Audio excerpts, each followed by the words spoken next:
Imagine standing on the battlefield, poised to strike down your foe, only for him to be swept away by a vengeful god before your blade can reach him. Or picture another moment, slaughtering warriors in such vast numbers that the very river, choked with corpses, rises against you in wrath. Perhaps even envision the goddess of love herself attempting deceit by appearing as an old woman, yet betraying her disguise through the perfection of her form, leaving you to remark, "What kind of fool do you take me for, Aphrodite?" These are not fantasies, but actual events recounted in the Iliad, a poem often unjustly deemed archaic and distant. Yet this epic is anything but lifeless. Though ancient, its heart beats with fury and divine mischief, half blood-soaked carnage, half divine caprice.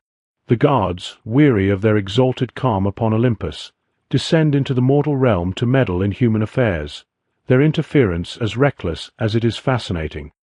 The Iliad is an overwhelming vision, hallucinatory, savage, and sublime. It is among the most revered works of world literature, composed by the poet Homer, whose very existence remains shrouded in mystery. But beneath its grandeur lies chaos. The poem begins not at the dawn of war, but after 10 long years of devastation, when exhaustion, rage, and despair have consumed both Greeks and Trojans alike. Paris has abducted Helen, and this single act of desire and pride has drawn countless men to ruin. Achilles, the mightiest of warriors, is consumed by wrath and bloodlust.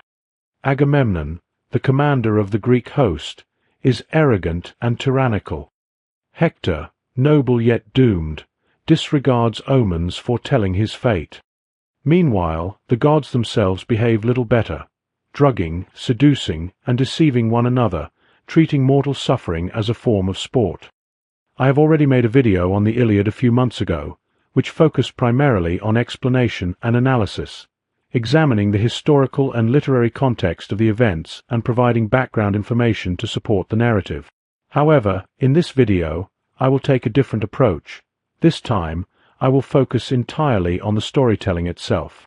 It will be a more detailed and faithful summary of the poem, concentrating on the flow of the narrative and its key moments, without much interpretation or analysis. Composed around the 8th century before the Common Era, the Iliad stands as the earliest surviving monument of European literature.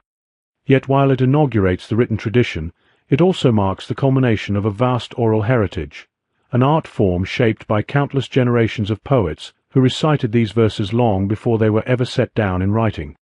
Nothing certain is known of Homer, whether he was one man or many, a name or a legend.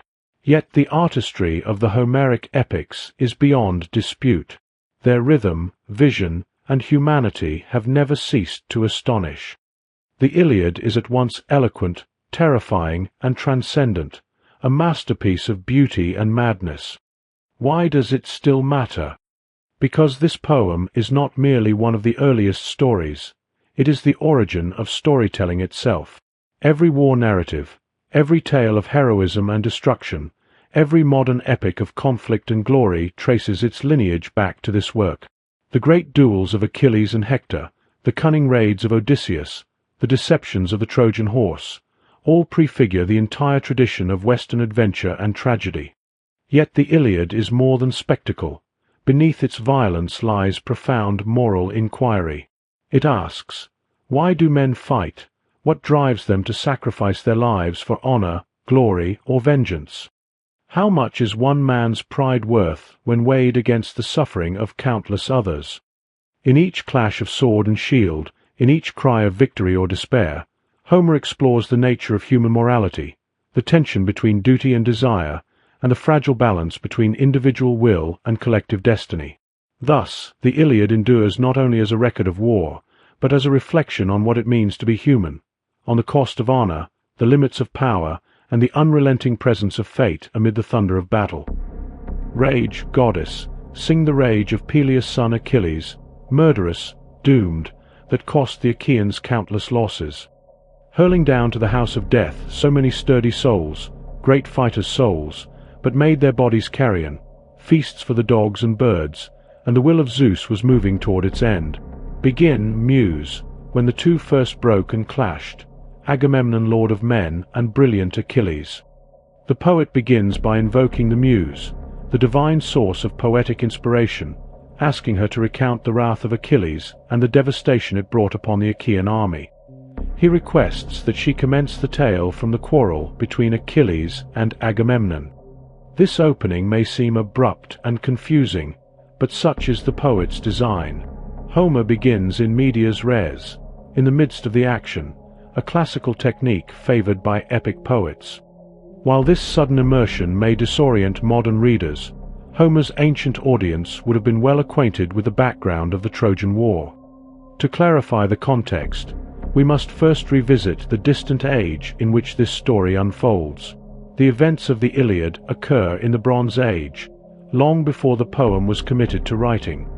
During that time, people were identified not by nations but by tribes or regions. The Greeks of the poem are called Achaeans, Danans, or Argives, all referring to the same people. For the sake of simplicity, the term Achaeans will be used here. At the heart of the conflict stand two figures: Agamemnon, the most powerful of the Achaean kings, and Achilles, the greatest of their warriors. Both belong to the Achaean host waging war against Troy, a city located in what is now modern Turkey. To understand the cause of their long and bitter struggle, we must turn to the story that precedes the poem, the backstory of Helen and Paris. Paris, a prince of Troy, fell in love with Helen, the most beautiful woman in the world. The problem, however, was that Helen was already married to Menelaus, king of Sparta. When Helen fled with Paris to Troy, Menelaus was enraged. He appealed to his brother Agamemnon, who gathered a vast army of Greek chieftains to retrieve her. Their expedition to Troy, intended as a swift campaign, turned into a prolonged siege. 9 years passed before the Iliad begins, in the 10th year of the war. The poem opens not with the abduction of Helen, but with a new conflict within the Achaean camp. Chryses, a priest of Apollo, approaches the Greeks to beg for the release of his daughter, Chrysis, who has been taken captive by Agamemnon. Though the army supports his plea, Agamemnon refuses and dismisses the priest with cruelty. In despair, Chryses prays to Apollo for vengeance. The god hears his prayer and descends from Olympus, loosing arrows of plague upon the Achaean army. For 9 days, the pestilence spreads among the soldiers. On the 10th day, Achilles calls an assembly, urging his comrades either to return home or to seek counsel from a prophet. Calchas, a soothsayer, rises to speak but hesitates, fearing the wrath of the powerful. Achilles assures him of protection, and thus Calchas reveals the cause of their suffering: Apollo's anger at Agamemnon for dishonoring his priest. The only way to appease the god, he says, is to return Chrysis to her father without ransom. Furious at this revelation, Agamemnon insults Calchas and reluctantly agrees to surrender Chrysis, but only if he receives compensation equal in value. Achilles rebukes him, declaring that the spoils have already been fairly distributed and promising that Agamemnon will be repaid when Troy falls. But Agamemnon refuses to yield. He declares that he will take the woman of another chieftain instead, and names Briseis, the captive assigned to Achilles, as his prize. This insult drives Achilles into a rage. He threatens to abandon the campaign altogether, insisting that he has fought only for Agamemnon's sake and that the Trojans themselves have done him no harm. The confrontation escalates until Achilles nearly draws his sword to strike down Agamemnon. At that moment, the goddess Athena descends from Olympus, visible only to Achilles. She has been sent by Hera, who loves both men and wishes to prevent their destruction. Athena counsels Achilles to restrain his anger and assures him that he will be rewarded threefold for his restraint in the future. Achilles obeys, sheathing his sword. Though he refrains from violence, Achilles unleashes a torrent of scorn upon Agamemnon, denouncing him as arrogant and unworthy. He declares his withdrawal from the war, warning the Achaeans that they will one day regret his absence when Hector, the greatest of the Trojan warriors, brings ruin upon them. Thus, the wrath of Achilles begins, a wrath that will shape the fate of heroes and the outcome of the war itself. At this moment, Nestor, the elder statesman of the Achaean army, rises to speak. Renowned for his wisdom and experience, he begins with a lengthy reflection on the valor and endurance of warriors in ages past, when, as he claims, men were stronger and more disciplined. Having thus asserted his authority, Nestor turns to the matter at hand. He urges Agamemnon not to take Briseis, the captive woman belonging to Achilles, and he counsels Achilles not to defy his king. Yet his words fall upon deaf ears. Agamemnon complains that Achilles shows him no respect, while Achilles accuses Agamemnon of arrogance and greed. He declares that he will surrender Briseis peacefully, but warns that if anyone dares to seize anything else that belongs to him, he will defend his honor with violence. With that, the assembly dissolves, and each man returns to his own quarters.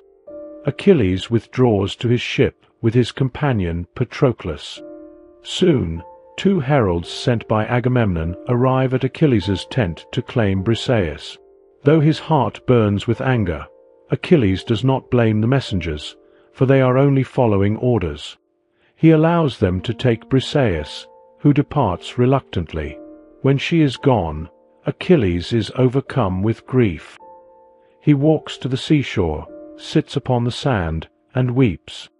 Lifting his hands to the heavens, he calls upon his mother, Thetis, the sea goddess, to hear his sorrow.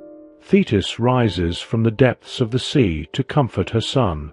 Achilles recounts all that has happened and begs her to appeal to Zeus, the king of the gods. He asks that Zeus grant victory to the Trojans, driving the Achaeans back to their ships, so that they may learn how much they depend upon him. Thetis is stricken with sorrow, for she knows the prophecy that her son's glory will be brief, and that his death will follow soon after his greatest triumph. Yet she agrees to help him, promising to speak to Zeus once the gods return from their 12-day feast among the Ethiopians. Meanwhile, Agamemnon sends Chryseis back to her father in an attempt to appease Apollo and end the plague. He entrusts Odysseus with the command of this expedition. When 12 days have passed, the gods return to Olympus, and Thetis ascends to meet Zeus upon the highest peak of the mountain. She reminds him of how she once saved him from the other gods when they conspired to bind him, and she pleads for his aid on behalf of her son. Though Zeus hesitates, knowing that his wife Hera will be angered by any favor shown to the Trojans, he finally agrees to Thetis's request. As Zeus rejoins the divine assembly, Hera immediately confronts him, reproaching him for his decision. Zeus silences her with a stern command, warning her not to provoke his wrath. Their son Hephaestus, the god of fire and craftsmanship, seeks to restore harmony among them. He gently urges his mother to make peace with Zeus, reminding her that discord among the gods brings suffering to all. Once calm is restored, the gods share a feast upon Olympus. Hephaestus moves about serving them, limping as he works, and though the other gods laugh at his awkward gait, their laughter soon turns to joy. The hall of Olympus fills with the sound of divine mirth as the day ends in peace among the immortals. While mortals and gods alike rest in slumber, Zeus lies awake in contemplation. His thoughts are fixed upon Achilles and how he might honor the promise made to Thetis, by granting glory to her son and bringing suffering upon the Achaeans. After much deliberation, Zeus conceives a plan. He will send a deceptive dream to Agamemnon, king of the Achaeans. The dream takes the likeness of Nestor, the wise elder of the Greeks, and speaks to Agamemnon, claiming that Hera has persuaded all the gods to support the Achaeans. It assures him that Troy is destined to fall, but only if he attacks without delay and with the full strength of his army. When dawn rises, Agamemnon awakens filled with excitement and confidence in the vision. Without hesitation, he summons his council of generals and recounts the dream in full detail, insisting that the gods themselves have commanded an immediate assault on Troy. Yet before launching the attack, he proposes a test of the soldiers' loyalty. He will tell the army that Zeus has decreed their return home, while the commanders will restrain them and gauge their spirit for battle. Nestor approves of this strategy and praises Agamemnon's leadership.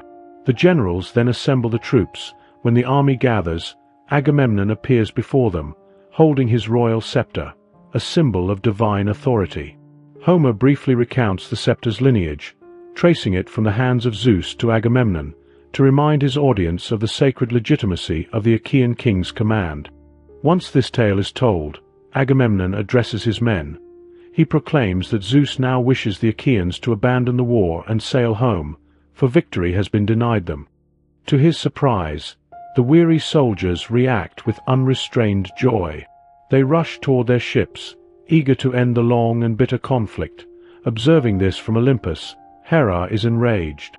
Still burning with hatred toward the Trojans, she will not allow the Achaeans to retreat.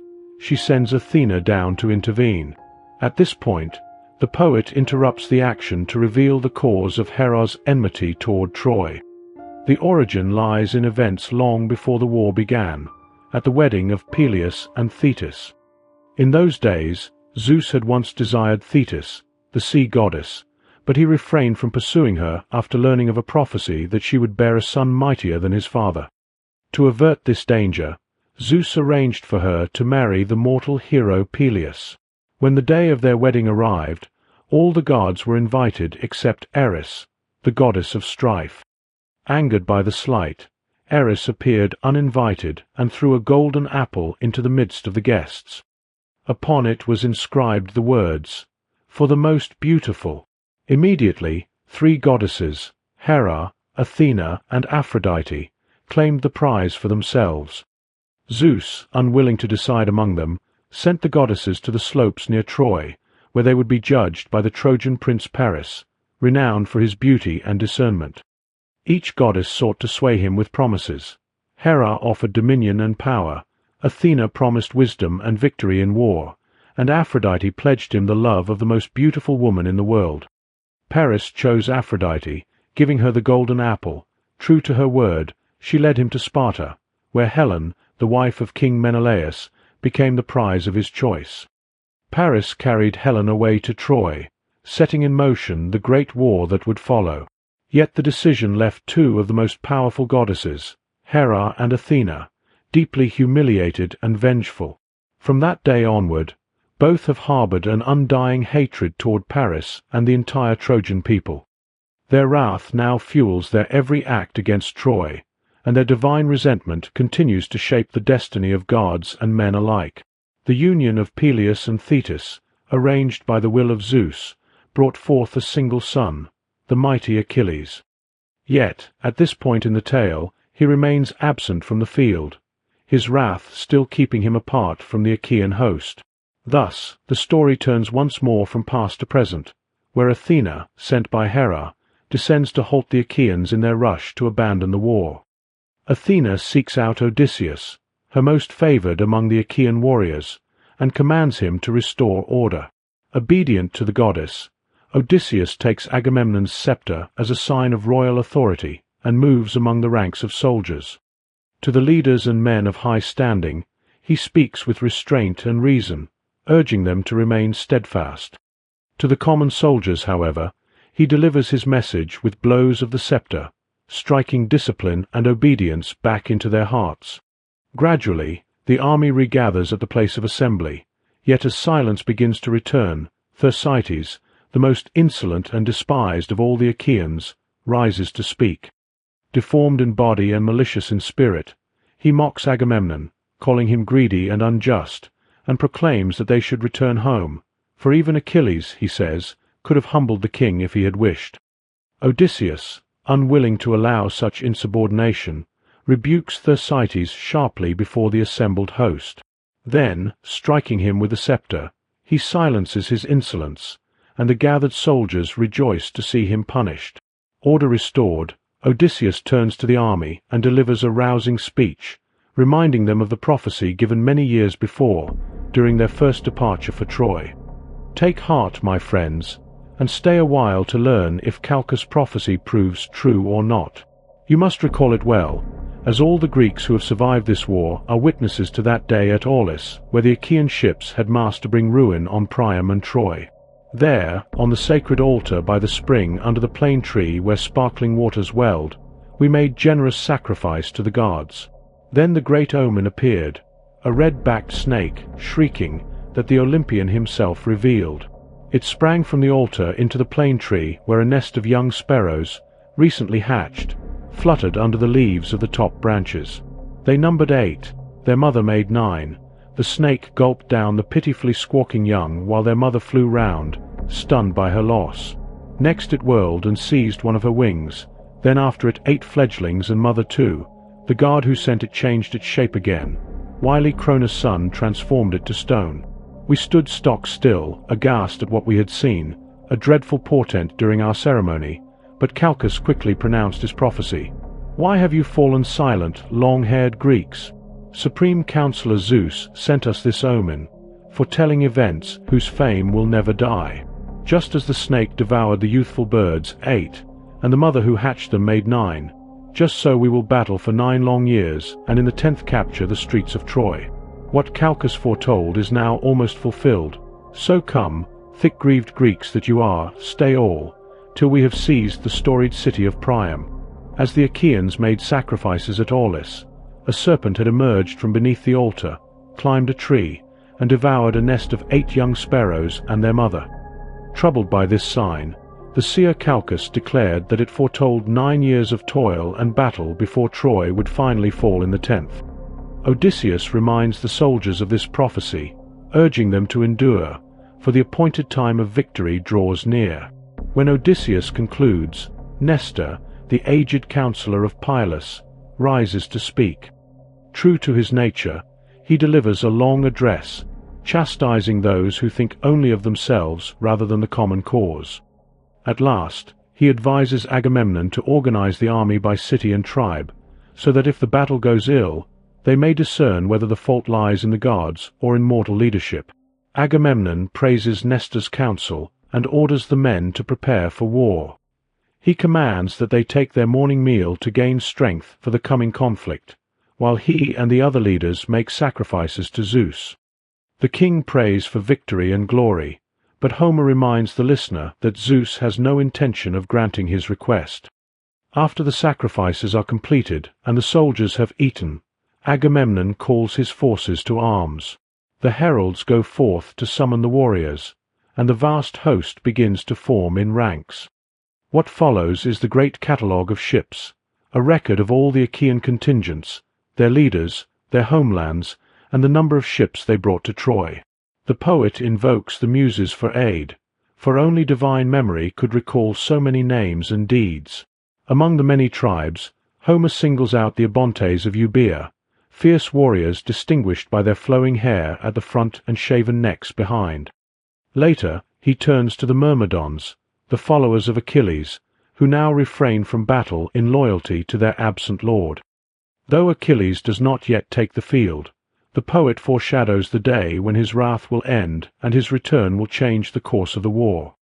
After the catalogue of ships comes that of the chariots, describing the Trojan forces and their allies. Meanwhile, Zeus sends Iris, swift messenger of the gods, to warn the Trojans. Taking the form of Polites, son of Priam, she finds the Trojan elders in council and delivers Zeus's command. Upon hearing the divine message, Hector, the greatest of the Trojan warriors, rises and declares that the time for words is over, the moment of battle has come. The Trojans gather upon the plain before their city, forming ranks in readiness for war. And as the Achaeans and Trojans array their forces, Homer concludes the book with a catalogue of the Trojan hosts, setting the stage for the great conflict that is soon to unfold. The two armies, Achaean and Trojan alike, array themselves upon the plain, their ranks stretching out beneath the rising light of dawn. The time for words has passed. Both sides advance toward one another, their armor glinting like fire. From among the Trojan lines steps Paris, radiant in his armor, yet more concerned with display than with the grim business of war.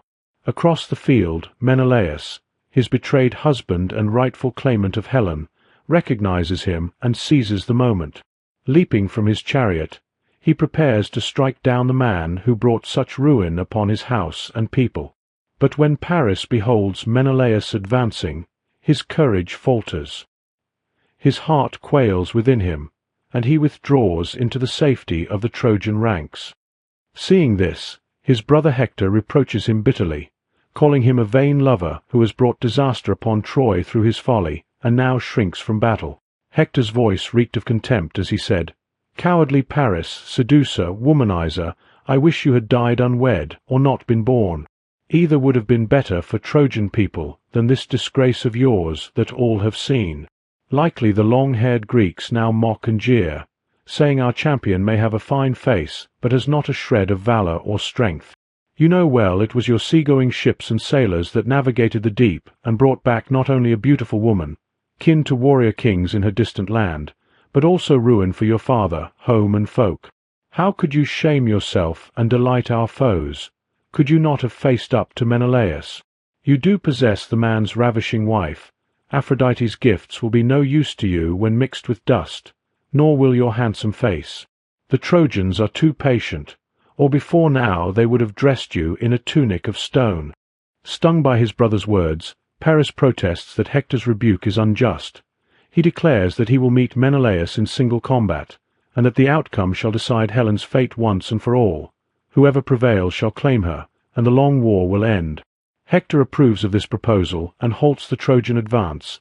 The Achaeans, ready to loose arrows and stones, are checked by Agamemnon, who bids them listen to what Hector has to say. When Hector announces the terms of Paris's challenge, Menelaus accepts without hesitation. Both sides then lay down their arms and seat themselves upon the open ground between the armies. In the meantime, within the walls of Troy, Iris, the divine messenger, comes to Helen in the form of her sister-in-law and tells her of the duel soon to be fought between Paris and Menelaus. The words fill Helen with sorrow and longing for her former husband. Seeking a view of the field, she ascends to the Scaean gates, the great entrance to the city. There she finds King Priam, the aged ruler of Troy, surrounded by the elders of the city. The old men, though moved by her beauty, agree that such loveliness has brought nothing but suffering to their people. Priam, however, speaks kindly to her and invites her to sit beside him. From the walls, Priam surveys the Achaean ranks and asks Helen to identify their leaders. She names Agamemnon first, then Odysseus.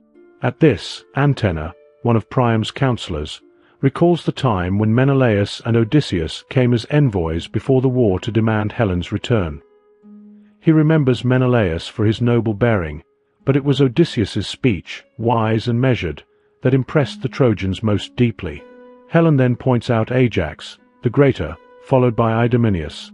Yet when her eyes search for her brothers, the twins Castor and Polydux, she cannot find them among the Achaeans. She supposes that they stayed behind in Sparta, unwilling to face the shame her deeds have caused. But Homer reveals what Helen does not know, that both have already perished and lie buried in their native land. Their quiet conversation ends when a herald comes to summon Priam to the plain, that he may witness and confirm the oaths of the duel between Paris and Menelaus. Though fear for his son weighs heavily upon him, Priam obeys and descends to the field. There sacrifices are made, and Agamemnon solemnly declares the terms. If Paris falls, the Trojans shall return Helen and her wealth. If Menelaus falls, the Achaeans shall withdraw and trouble Troy no more. When the oaths are complete, Priam returns to the city, unwilling to watch what may be his son's death. Hector places the lots in his helmet and shakes them until one leaps forth. Paris shall cast the first spear. The two warriors arm themselves and take their positions. Paris hurls his spear first, striking Menelaus's shield but failing to pierce it. Menelaus prays to Zeus for vengeance and casts his weapon. It drives through Paris's shield, his breastplate, and cuts the flesh beneath. Menelaus rushes forward to finish the fight, but as he strikes with his sword, the blade shatters against Paris's helmet. Grasping the helmet's crest, Menelaus drags Paris by the chin-strap, choking him. At that moment, Aphrodite, who favors Paris, intervenes with divine power. She snaps the strap, freeing him, and shrouds him in a mist before whisking him away to his chamber in Troy. The goddess then goes to find Helen. Disguised as an old woman, she urges her to return home to her husband. But Helen recognizes her by her divine beauty and rebukes her bitterly, accusing her of mockery and enslavement. Aphrodite's response is cold. She commands Helen to obey, or face her wrath. Fearing the goddess, Helen submits and returns to her chamber, where Paris awaits. She scorns him as a coward, shaming him for his defeat and for fleeing the field. Paris admits that Menelaus bested him, yet excuses himself by claiming that Athena aided his rival. Then, disregarding her reproaches, he invites Helen to his bed, and though she complies, it is clear that her will bends beneath the threat of the goddess. Meanwhile, Menelaus searches the field, raging to find his vanished foe, but Paris cannot be found. Even the Trojans would not hide him out of affection, for they despise the man who brought ruin upon their city. At last, Agamemnon declares that the victory belongs to Menelaus, and demands that the Trojans yield Helen and the treasure that was stolen with her, for justice and the will of Zeus have been fulfilled. Upon the heights of Olympus, the gods gathered to deliberate the fate of the war below. Zeus, the father of gods and men, acknowledged that Menelaus had rightfully triumphed over Paris in their duel. He then questioned the divine assembly, asking whether they should now allow peace to prevail between the Achaeans and the Trojans, or instead rekindle the fires of battle once more. Hera, still seething with hatred for Troy, rejected any thought of reconciliation. She declared that all her labor to bring ruin upon the Trojans must not be wasted. Zeus rebuked her, remarking that her resentment had grown excessive and unjust. Yet, though he disapproved, he granted her permission to act as she pleased, warning that when his own wrath turned against one of her favored cities, she was not to stand in his way. For the Trojans, he reminded her, had always shown him reverence and honor through their sacrifices. Hera, unmoved, replied that he might destroy Argos, Sparta, and Mycenae if he wished, for she cared little for their preservation. But she insisted that the truce must end, and that it should be the Trojans who break it, so that the guilt of renewed conflict would rest upon them. Zeus consented and sent forth Athena to accomplish this design. Descending from Olympus, Athena took the guise of a Trojan warrior and mingled among their ranks. She approached Pandarus, the skilled archer, and by cunning persuasion urged him to fire an arrow at Menelaus, promising him renown should he strike down the leader of the Achaeans. Pandarus, deceived by the goddess, prepared his bow, a weapon fashioned from the horns of a mountain goat he had once slain. When he loosed the arrow, it sped swiftly through the air toward Menelaus. But Athena, watching unseen, deflected its course, so that it only grazed his flesh and lodged in his hip. At the sight of his brother wounded, Agamemnon's heart was filled with dread. He saw the blood flowing down Menelaus's leg, likened by the poet to crimson dye upon shining ivory. Yet Menelaus himself declared that the wound was but slight and not fatal. Still, Agamemnon lamented loudly, fearing that the breaking of the truce would bring divine punishment upon the Trojans, and that if his brother were to die, their expedition would end in disgrace and ruin. He called for Machaon, the most skilled healer among the Achaeans, to tend to Menelaus's wound. Talthybius, the herald, hastened to summon him, and Machaon soon came and applied his art to draw forth the arrow and soothe the pain. Meanwhile, the Trojans, emboldened by the act of treachery, advanced once more. The Achaeans swiftly armed themselves for battle. Agamemnon moved among his men, urging the brave and rebuking the timid. He spoke words of honor to Idomeneus of Crete, commending his steadfast valor, and when he came upon the two Ajaxes, he declared that they required no commands, for their courage needed no prompting. Next he encountered Nestor, who was giving counsel to the younger warriors. Agamemnon praised his wisdom and wished that he himself was still in his youth, that he might fight with the same vigor. Nestor agreed, recalling the strength of his own past days. As Agamemnon continued, he found Odysseus and several others stationed far to the rear, seemingly idle and unaware that the call to arms had sounded. In anger, Agamemnon reproached Odysseus, accusing him of being quick to attend feasts but slow to join the fray. Odysseus answered sternly, telling him not to judge until he had seen him fight. Realizing he had gone too far, Agamemnon softened his tone and claimed his words were meant in jest. He then came upon Diomedes and his companion Sthenelus. Agamemnon reproached them harshly, saying that their fathers had been greater warriors than they. Diomedes bore the insult in silence, but Sthenelus retorted angrily. Diomedes silenced his comrade, saying that Agamemnon's words were but the harsh encouragement of a commander before battle. Now both armies advanced. The Achaeans marched in grim silence, disciplined and attentive to the commands of their leaders. The Trojans, by contrast, moved forward in a clamor of voices, their many allied tongues blending into a wild confusion. Ares himself stood beside the Trojans, while Athena aided the Achaeans. With them also came the dread spirits of strife and hatred, rejoicing in the onset of slaughter. Then the battle began in earnest, and the plain was filled with the clash of bronze and the cries of the dying. Ajax and Odysseus fought valiantly among the Achaeans, and many fell before them.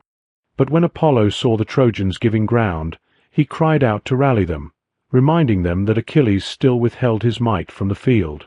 Thus the conflict raged once more, fierce and pitiless, and the hopes of peace were utterly destroyed. In order to ensure the destruction of the Trojans, Athena instilled in Diomedes renewed strength and courage beyond that of ordinary men. Empowered by divine favor, the warrior threw himself into battle with extraordinary ferocity. Soon 2 Trojan warriors, Phegeus and Idaeus, sons of Dares, the priest of Hephaestus, approached Diomedes. Both hurled their spears at him, but neither found its mark. Diomedes then cast his own spear and struck Phegeus dead.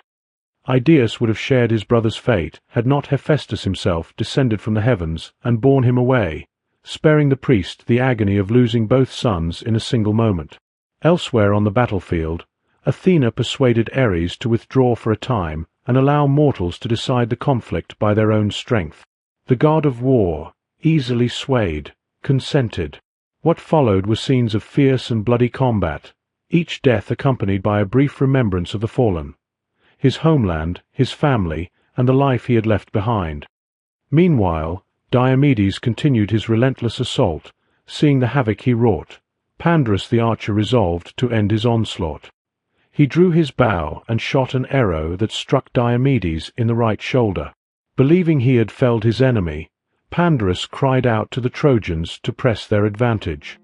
When Lycaon's son Pandarus saw Diomedes ranging across the plain and scattering legions, he drew his stiff bow to an arc, took aim, then loosed a shaft that flew to the Greek's right shoulder. The bitter point struck and pierced the bronze breastplate, then passed far enough that blood spattered the armor. At sight of blood Pandarus cried, elated, "Rally now, valiant horse-mastering Trojans, the best of Greeks is hit, and not likely to survive the sharp barb, since certain it is that Zeus's archer-son guided my shot." The arrow did not subdue Diomedes. He headed to where the teams and chariots waited and said to Sthenelus, Capaneus' son, "Son of Capaneus, my friend, get off your chariot, come pull this arrowhead out of my shoulder."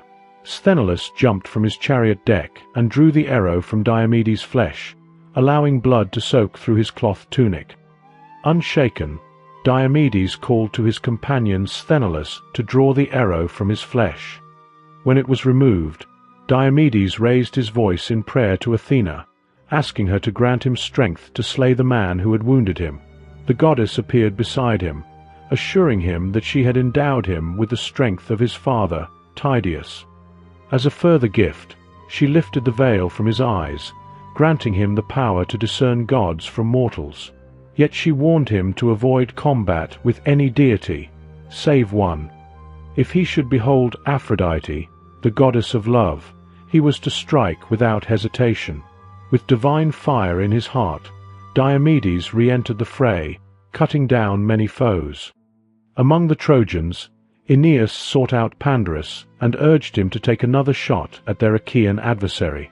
Pandarus refused, lamenting that the gods must be protecting Diomedes, for his arrows had already wounded both Menelaus and Diomedes without bringing either to death. Frustrated, he complained of his misfortune. Aeneas then proposed that they join forces in his chariot, so that together they might charge at Diomedes and retreat swiftly if need be. Pandarus agreed, taking up his spear while Aeneas grasped the reins. As they drew near, Sthenelus spotted their approach and warned Diomedes. The Achaean hero answered calmly, instructing his comrade to seize their horses once he had brought down one of the foes. Pandarus hurled his spear and taunted Diomedes as he did so, but though the weapon pierced the Achaean's shield, it could not penetrate his breastplate. Diomedes retaliated with his own throw, striking Pandarus in the face and killing him instantly. Aeneas leapt from his chariot to defend his fallen companion. Seizing a massive stone, Diomedes hurled it with all his might, shattering Aeneas's hip and bringing him to the ground. As Diomedes advanced to finish him, Aeneas was saved by the sudden intervention of his divine mother, Aphrodite. Wrapping him in her shining mantle, she shielded him from the weapons of men and began to carry him from the field. While Sthenelus seized the Trojans' splendid horses, Diomedes, his vision still blessed by Athena, recognized Aphrodite and, recalling the goddess's command, attacked her. His spear pierced her wrist, and the immortal ichor, the blood of the gods, began to flow. Crying out in pain, Aphrodite released her son. At once Apollo descended, concealing Aeneas in a mist and bearing him away to safety. Diomedes mocked the wounded goddess as she fled, deriding her for meddling in battles that were not hers to fight. Without responding, Aphrodite withdrew, and Iris, messenger of the gods, guided her back to Olympus. There she was received by her mother, Dione, to whom she lamented the cruelty of Diomedes and the audacity of mortals who dared raise their hands against the divine. Dione, calm and experienced, consoled her daughter, reminding her that even gods have suffered wounds at the hands of men. Gently she wiped the ichor from Aphrodite's arm and healed the injury completely. When the other gods learned of what had happened, Hera and Athena mocked Aphrodite before Zeus, ridiculing her weakness and misfortune. Zeus himself rebuked her, telling her that warfare was not her domain, and that she would do better to concern herself with the affairs of love rather than the strife of men. Thus chastened, Aphrodite remained silent, her pride wounded more deeply than her flesh. Upon the battlefield, Diomedes continued his pursuit of Aeneas, though the latter was now under the divine protection of Apollo. The god, radiant in his power, shielded Aeneas from the Achaeans' assaults and rebuked Diomedes with stern warning, commanding him not to contend with immortals. Recognizing the futility of resisting a god, Diomedes withdrew, and Apollo bore Aeneas away from the tumult, setting him down within his own sacred temple upon a holy mountain. There, the goddesses Leto and Artemis tended to his wounds, restoring him to strength. To conceal his intervention, Apollo fashioned a phantom in Aeneas's likeness and sent it into the battle. The Trojans, deceived, rallied around this spectral form. Meanwhile, Apollo summoned Ares, the god of war, urging him to aid the Trojans and bring ruin upon Diomedes. Obeying the call, Ares entered the field, and Apollo stirred the Trojans to renewed ferocity. Among their ranks, Sarpedon, the valiant leader of the Lycians and son of Zeus, rebuked Hector for his inaction, accusing him of allowing foreign allies to fight in defense of Troy while he himself held back. Stung by these words, Hector leapt from his chariot, rallied his men, and led them in a fierce counterattack. At that moment, Apollo returned the now healed Aeneas to the fray, and the battle resumed in full fury, with heavy losses on both sides.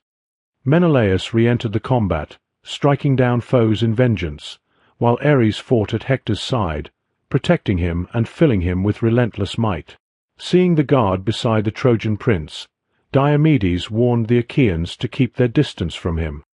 Amid the chaos, two warriors descended from Zeus confronted one another, Lipolymus, son of Heracles and grandson of the king of gods, and Sarpedon, Zeus's own son. Words of reproach gave way to violence, and both cast their spears simultaneously. Sarpedon's weapon struck Lipolymus in the neck, ending his life, while Lipolymus' spear wounded Sarpedon in the thigh. The Lycians carried their leader from the field as his life hung by a thread, while the Achaeans retrieved the body of the fallen Lipolymus. Odysseus, witnessing this, deliberated whether to pursue Sarpedon or to strike at the Lycians who fought beside him. But since fate had not decreed Sarpedon's death by his hand, Athena caused him to turn his wrath upon the Lycian ranks instead. Yet his progress was soon checked when Hector drove forward in renewed attack. Meanwhile, Sarpedon was borne to safety, where his wounds were cleansed and dressed. Though his spirit departed briefly, it returned to him, and he survived. The Achaeans, however, now found themselves driven back by Hector and Ares, who together brought death and terror among their foes. From the heights of Olympus, Hera and Athena beheld the carnage and resolved to end the god of war's violent interference. Preparing for battle, they armed themselves in splendor. Hera yoked her golden chariot and sought Zeus's leave to confront Ares, which he granted with indifference. Descending to the mortal field, Hera roused the Achaeans with sharp words, igniting their courage. Athena then sought out Diomedes, who was tending his wound from Pandarus's arrow. She reproached him harshly, accusing him of cowardice and of falling short of his father's valor. Diomedes replied that he had held back only because she herself had warned him not to engage any god save Aphrodite, whom he had already wounded. "But now Hector fights under Ares's protection," he said. "How can I stand against such power?" Athena revealed her true intent. "Forget Ares," she declared. "Together we shall face him." She cast Sthenelus from the chariot and took his place beside Diomedes. Guiding his hand, she drove the chariot straight toward the god of war, and with her divine strength she helped Diomedes thrust his spear deep into Ares's side. Ares let out a cry so vast that it echoed like the roar of 10,000 warriors. Wounded and humiliated, he fled to Olympus, where he threw himself before Zeus and lamented the assault, accusing Athena of aiding the mortal against him. Zeus regarded his son with stern reproach. "Do not complain," he said. "You delight in war and in the suffering of men, yet you cannot endure your own pain. Were you not my child, you would have long been cast from Olympus. Still, my heart spares you." He commanded Apollo to heal Ares's wound, and when it was done, Hebe, the goddess of youth, bathed him and arrayed him in shining garments. At last, Ares sat down, subdued and silent. Hera and Athena returned triumphantly to Olympus, their task fulfilled, the field below echoing still with the cries of men and gods. The battle raged fiercely across the plain, as chaos and death swept through the ranks of both armies. Amidst the clash of chariots and spears, the Trojan warrior Adrastus was thrown violently from his chariot when it shattered upon impact. As he fell to the earth, Menelaus approached with his spear poised to strike. In desperation, Adrastus clasped his hands in supplication, begging for mercy and promising that his father would pay a rich ransom if he was spared. Menelaus, moved by pity, hesitated and prepared to take him alive, yet before he could act, Agamemnon came upon the scene and rebuked his brother harshly. "Why show mercy to the Trojans?" he demanded. "Did they not bring ruin upon your house and mine? No, let none of them escape death." Shamed by his brother's words, Menelaus pushed Adrastus aside, and Agamemnon drove his spear through the Trojan's body, ending his life. Soon after, Nestor appeared among the Achaeans, urging the warriors to abandon their greed and cease plundering the dead. "This is no time for spoils," he cried. "Let the work of war continue. Strike down the living before taking the fallen." The Trojans began to falter and draw back, but Helenus, son of Priam and skilled in prophecy, came forth and addressed Aeneas and Hector. He urged them to rally their men and make their stand before the gates of Troy. Then he spoke privately to Hector, bidding him return to the city and instruct the women to gather in the temple of Athena upon the heights. They were to select the finest and most beautiful robe they possessed and lay it upon the knees of the goddess's statue, vowing to sacrifice 12 young heifers in her honor. In return, they were to pray that Athena would have mercy upon Troy and deliver them from the wrath of Diomedes, whose strength, Helenus said, now filled the Trojans with greater fear than that of Achilles himself. Obedient to this counsel, Hector rallied the warriors and urged them to stand firm while he fulfilled his divine mission. Then, leaving the battle behind, he hastened toward the city. Meanwhile, on another part of the field, the Lycian warrior Glaucus prepared to face Diomedes in combat. Diomedes, perceiving his courage, restrained his attack and asked his name and lineage, fearing lest he again confront a god in mortal form. Glaucus at first replied disdainfully, "Why ask of lineage? The generations of men are as the leaves of the forest. One grows, another falls." Yet his tone softened, and he began to recount the tale of his ancestor, the noble Bellerophon. He told how Bellerophon had once lived in Corinth, in the land of Argos. The wife of the king, seized by desire for the young hero, sought his love, but Bellerophon, a man of honor, refused her advances. Enraged by rejection, she accused him before her husband, declaring that he had sought to violate her. The king, unwilling to slay a guest in his own hall, sent Bellerophon to Lycia, bearing sealed tablets marked with deadly signs, a secret message instructing the Lycian king to destroy him. When Bellerophon arrived, the Lycian king received him with hospitality and feasted him for 9 days before reading the message.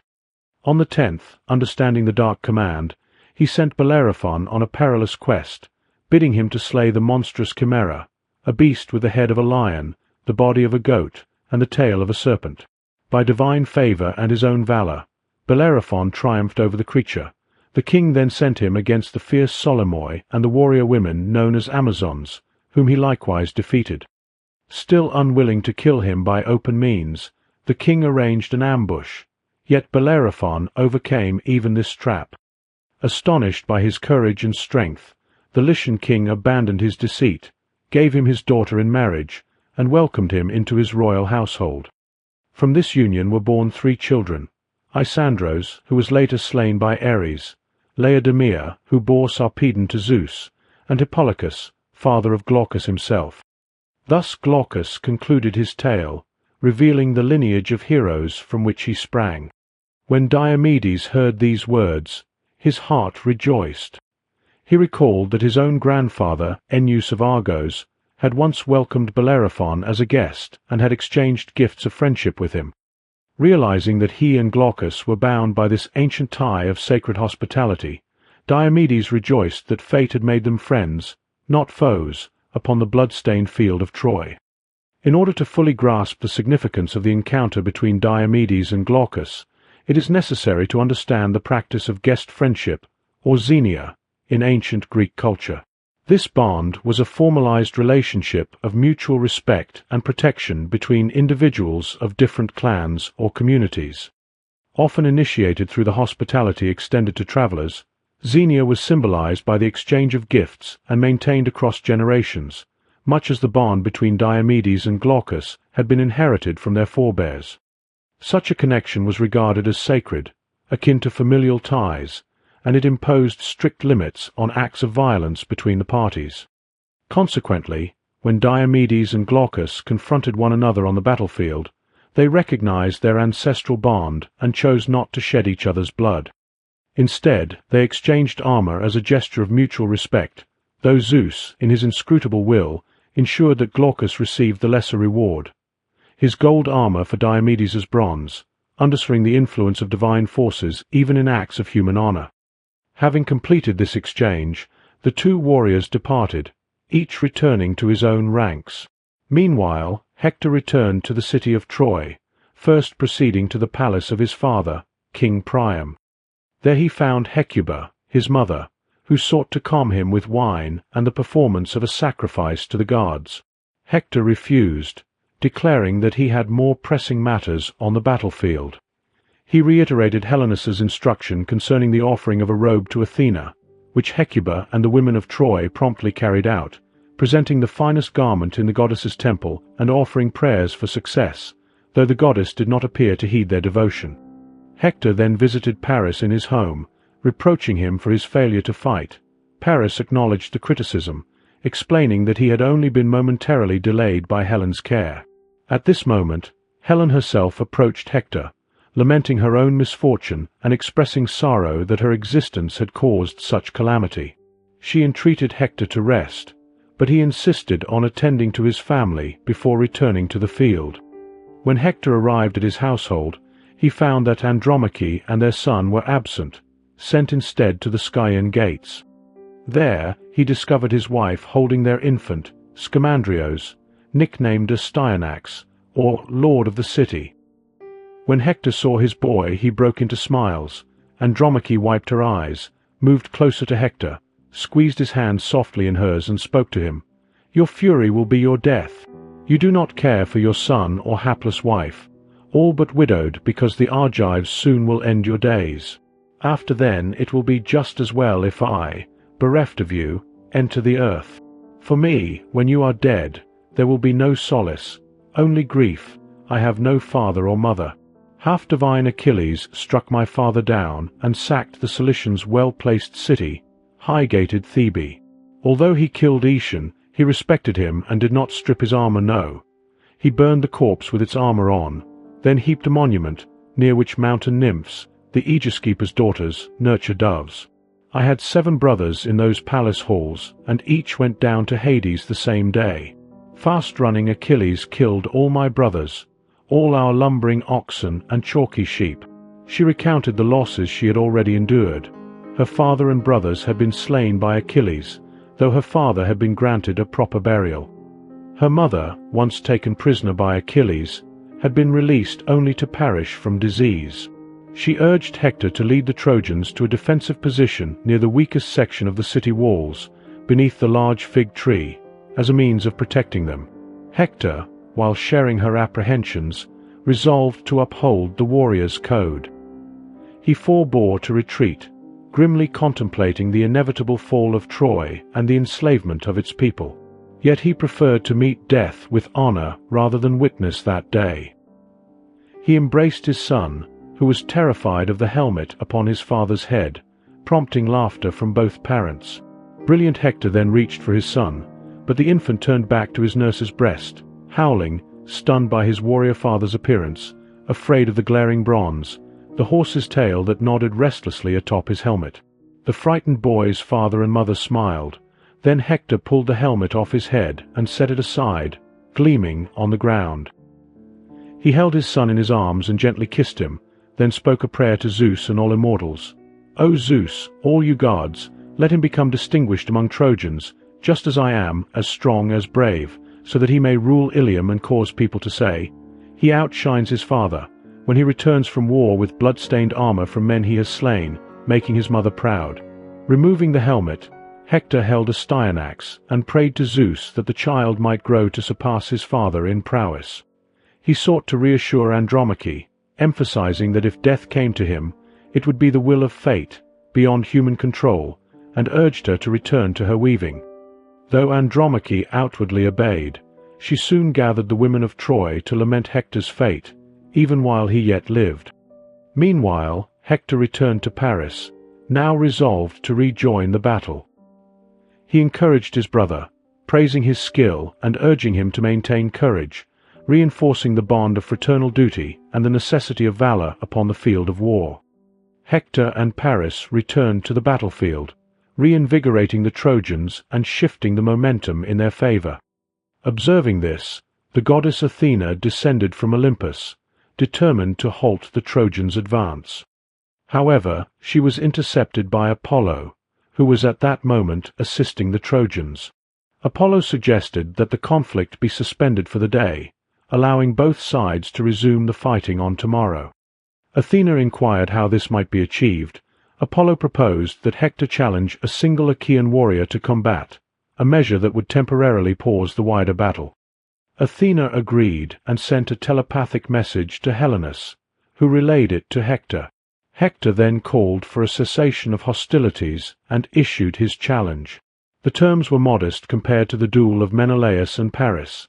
The victor would claim the slain opponent's armor, but must return the body to its comrades for proper funeral rites. Upon hearing the challenge, the Achaeans hesitated, fearful of confronting Hector directly. Menelaus offered himself, but Agamemnon dissuaded him, insisting he was no match for the Trojan prince. Hector repeated his challenge, but none of the Achaeans dared to accept. At this juncture Nestor spoke, invoking the valor of Peleus, father of Achilles, and recounting his own exploits in youth. His words shamed the Achaeans, inspiring a group, including Agamemnon, Diomedes, Ajax and little Ajax, and Odysseus, to step forward. Casting lots to determine the combatant, the lot fell to Ajax, who advanced eagerly. Homer provides a brief account of Ajax's enormous shield, emblematic of his strength. Ajax sought to intimidate Hector with taunts, yet Hector met him without hesitation. They exchanged blows, and Ajax's spear grazed Hector's neck. In retaliation, Hector hurled a massive rock, but it rebounded harmlessly from Ajax's shield. Ajax responded with an even larger stone, toppling Hector. The god Apollo intervened, lifting Hector to safety. The duel might have escalated to swords, but the heralds Idaeus and Talthybius intervened, declaring that Zeus favored both warriors and would not have them harmed. Ajax agreed to halt the combat if Hector would do the same. Hector consented and proposed an exchange of gifts as a token of respect. Hector presented his sword, and Ajax gave his belt in return, after which each warrior returned to his army. That night, the Achaeans held a feast. Nestor urged that the fallen be gathered and cremated, with earth later heaped upon the pyres to create a fortification protecting the ships from future Trojan attacks. The other leaders concurred, and the following day the Achaeans executed the plan. In Troy, Antenor, an elder and advisor to Priam, counseled returning Helen to the Achaeans, noting that Paris's abduction of her violated the terms of his earlier duel with Menelaus. Paris, however, refused, offering to relinquish only the treasure he had taken with Helen. Priam instructed Idaeus to convey the message to the Achaeans and to request safe passage to bury the dead. The next morning, Idaeus delivered the message. Diomedes rejected the proposed treasure, suspecting a Trojan ploy to evade punishment. The Achaeans voiced their agreement. Agamemnon endorsed this view, but also recognized the necessity of burying the dead, and thus a truce was established. Both sides collected the fallen and cremated them on pyres. The Achaeans then erected fortifications over the remains, following Nestor's specifications. As Helios lit the fields anew, rising out of ocean's deep-flowing currents and up the sky, the two armies converged to identify the corpses, a grim task. They brought water and wiped away the gore, then sorrowfully lifted the dead to wagons. Priam forbade weeping, so silent Trojans, inwardly aching, heaped bodies on their pyre, watched flames consume them, and returned to Ilium. On the other side, meantime, the Argives, equally pained, loaded their pyre with corpses. When all had burned, they returned to their ships.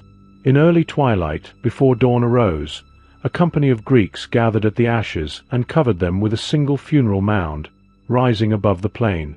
Greeks then built a wall with tall ramparts to shield both ships and men. They constructed heavy, tight-fitting gates wide enough for a chariot to pass. Along the walls outside they dug a ditch, deep, wide, and in it bedded sharpened stakes. From Olympus, Poseidon observed the construction and objected, arguing that the mortals had undertaken this work without honoring him with sacrifices. Zeus responded that Poseidon could demolish the fortifications at his leisure once the war concluded, allowing them to remain for the present. Poseidon acquiesced. That night, the Achaeans held another feast, with supplies brought from home, while Zeus contemplated ways to afflict both armies further, maintaining the divine oversight and intervention that continually shaped the course of the conflict. Zeus summoned all the gods and forbade them from intervening further in the war. Then he mounted his chariot and travelled to Mount Ida, overlooking the plain of Troy, to observe the unfolding events. When dawn spread her saffron robe above the earth, Zeus brandished a thunderbolt and assembled the gods on deep-furrowed Olympus' topmost peak, where every god listened as he declared, "Hear me now, all you gods and goddesses, as I announce what I expect of you. No immortal, whether female or male, should attempt to thwart my will. You all must acquiesce, so I may attain my goals.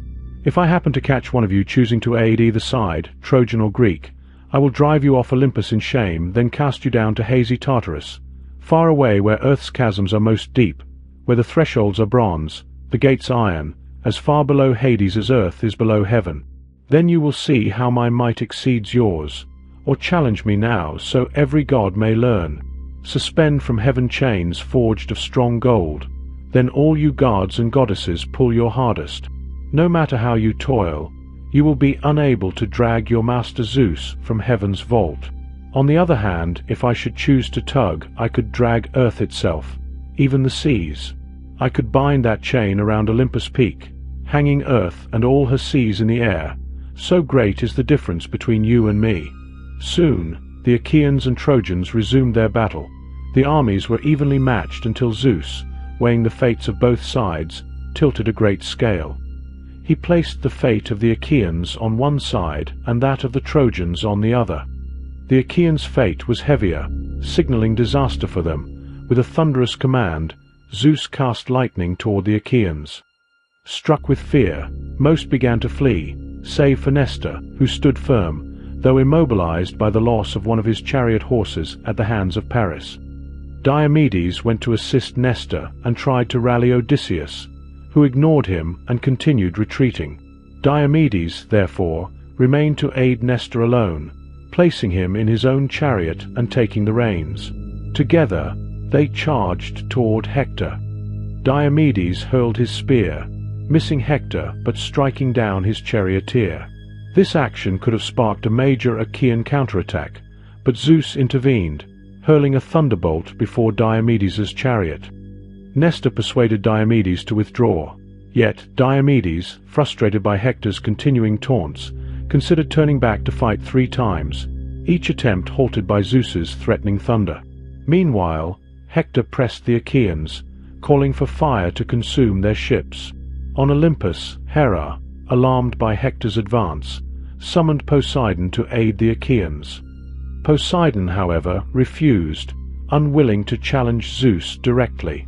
On the plain, the Trojans, led by Hector, pressed the Achaeans against their ships and the recently constructed fortifications. At this critical moment, Hera inspired Agamemnon to rally his men. Agamemnon complied, urging the soldiers forward while invoking his piety to Zeus. Pleased, Zeus signaled approval by sending an eagle clutching a fawn in its talons. The eagle released the fawn, a portent that invigorated the Achaeans, who resumed their assault with renewed vigor. Diomedes once again led the charge. Teucer, the archer and half-brother of Ajax, inflicted heavy losses upon the Trojans until Hector struck him with a massive stone, rendering him unconscious. Ajax protected his brother, ensuring he was not killed, yet the Trojans continued to press their advantage. Hera, dismayed by the situation, appealed to Athena for assistance. Initially hesitant, Athena ultimately resolved to intervene, confident that Zeus's anger would be brief. As the 2 goddesses prepared to descend, Zeus observed them and dispatched Iris, his messenger, to command them to desist under threat of severe consequences. Fearing the king of gods, the goddesses returned to Olympus. Zeus then departed Mount Ida and returned to Olympus, mocking Hera for her efforts. She defended her actions, explaining her desire to prevent the total annihilation of the Achaeans. Zeus replied that their fate was inevitable until Achilles rejoined the fight, particularly when the struggle reached the ships and the contest over Patroclus's body, adding scornful remarks directed at Hera. Night fell, bringing an end to the day's combat. The Trojans were frustrated at the interruption of their apparent victory, while the Achaeans were relieved. Hector commanded the Trojans to camp on the plain and maintain watchfires to detect any attempted escape by the Achaeans. He dispatched messages to the city. The men and youths were to guard the ramparts, while the women were to kindle fires in each courtyard to illuminate any attempted night assault. Hector resolved that the Trojans would attack at dawn. The 1,000 watchfires across the plain glimmered like a multitude of stars. Agamemnon found no rest that night, and Menelaus, in his own tent, was likewise unable to sleep. Both warriors rose and met outside, agreeing on the necessity of devising a plan to preserve the Achaeans. Agamemnon instructed Menelaus to summon the leading chieftains, while he himself would seek out Nestor. Upon finding Nestor, Agamemnon suggested they first inspect the sentries. Nestor concurred, though he inquired whether other leaders should be called together first. Agamemnon reassured him that Menelaus was already attending to this. Soon, the The principal leaders gathered at the sentry's post, where all was in order. Nestor proposed that someone infiltrate the Trojan lines to ascertain their intentions. Diomedes volunteered, insisting he take a capable companion as backup. Agamemnon approved, advising that the choice be based solely on merit, not on royal rank or influence.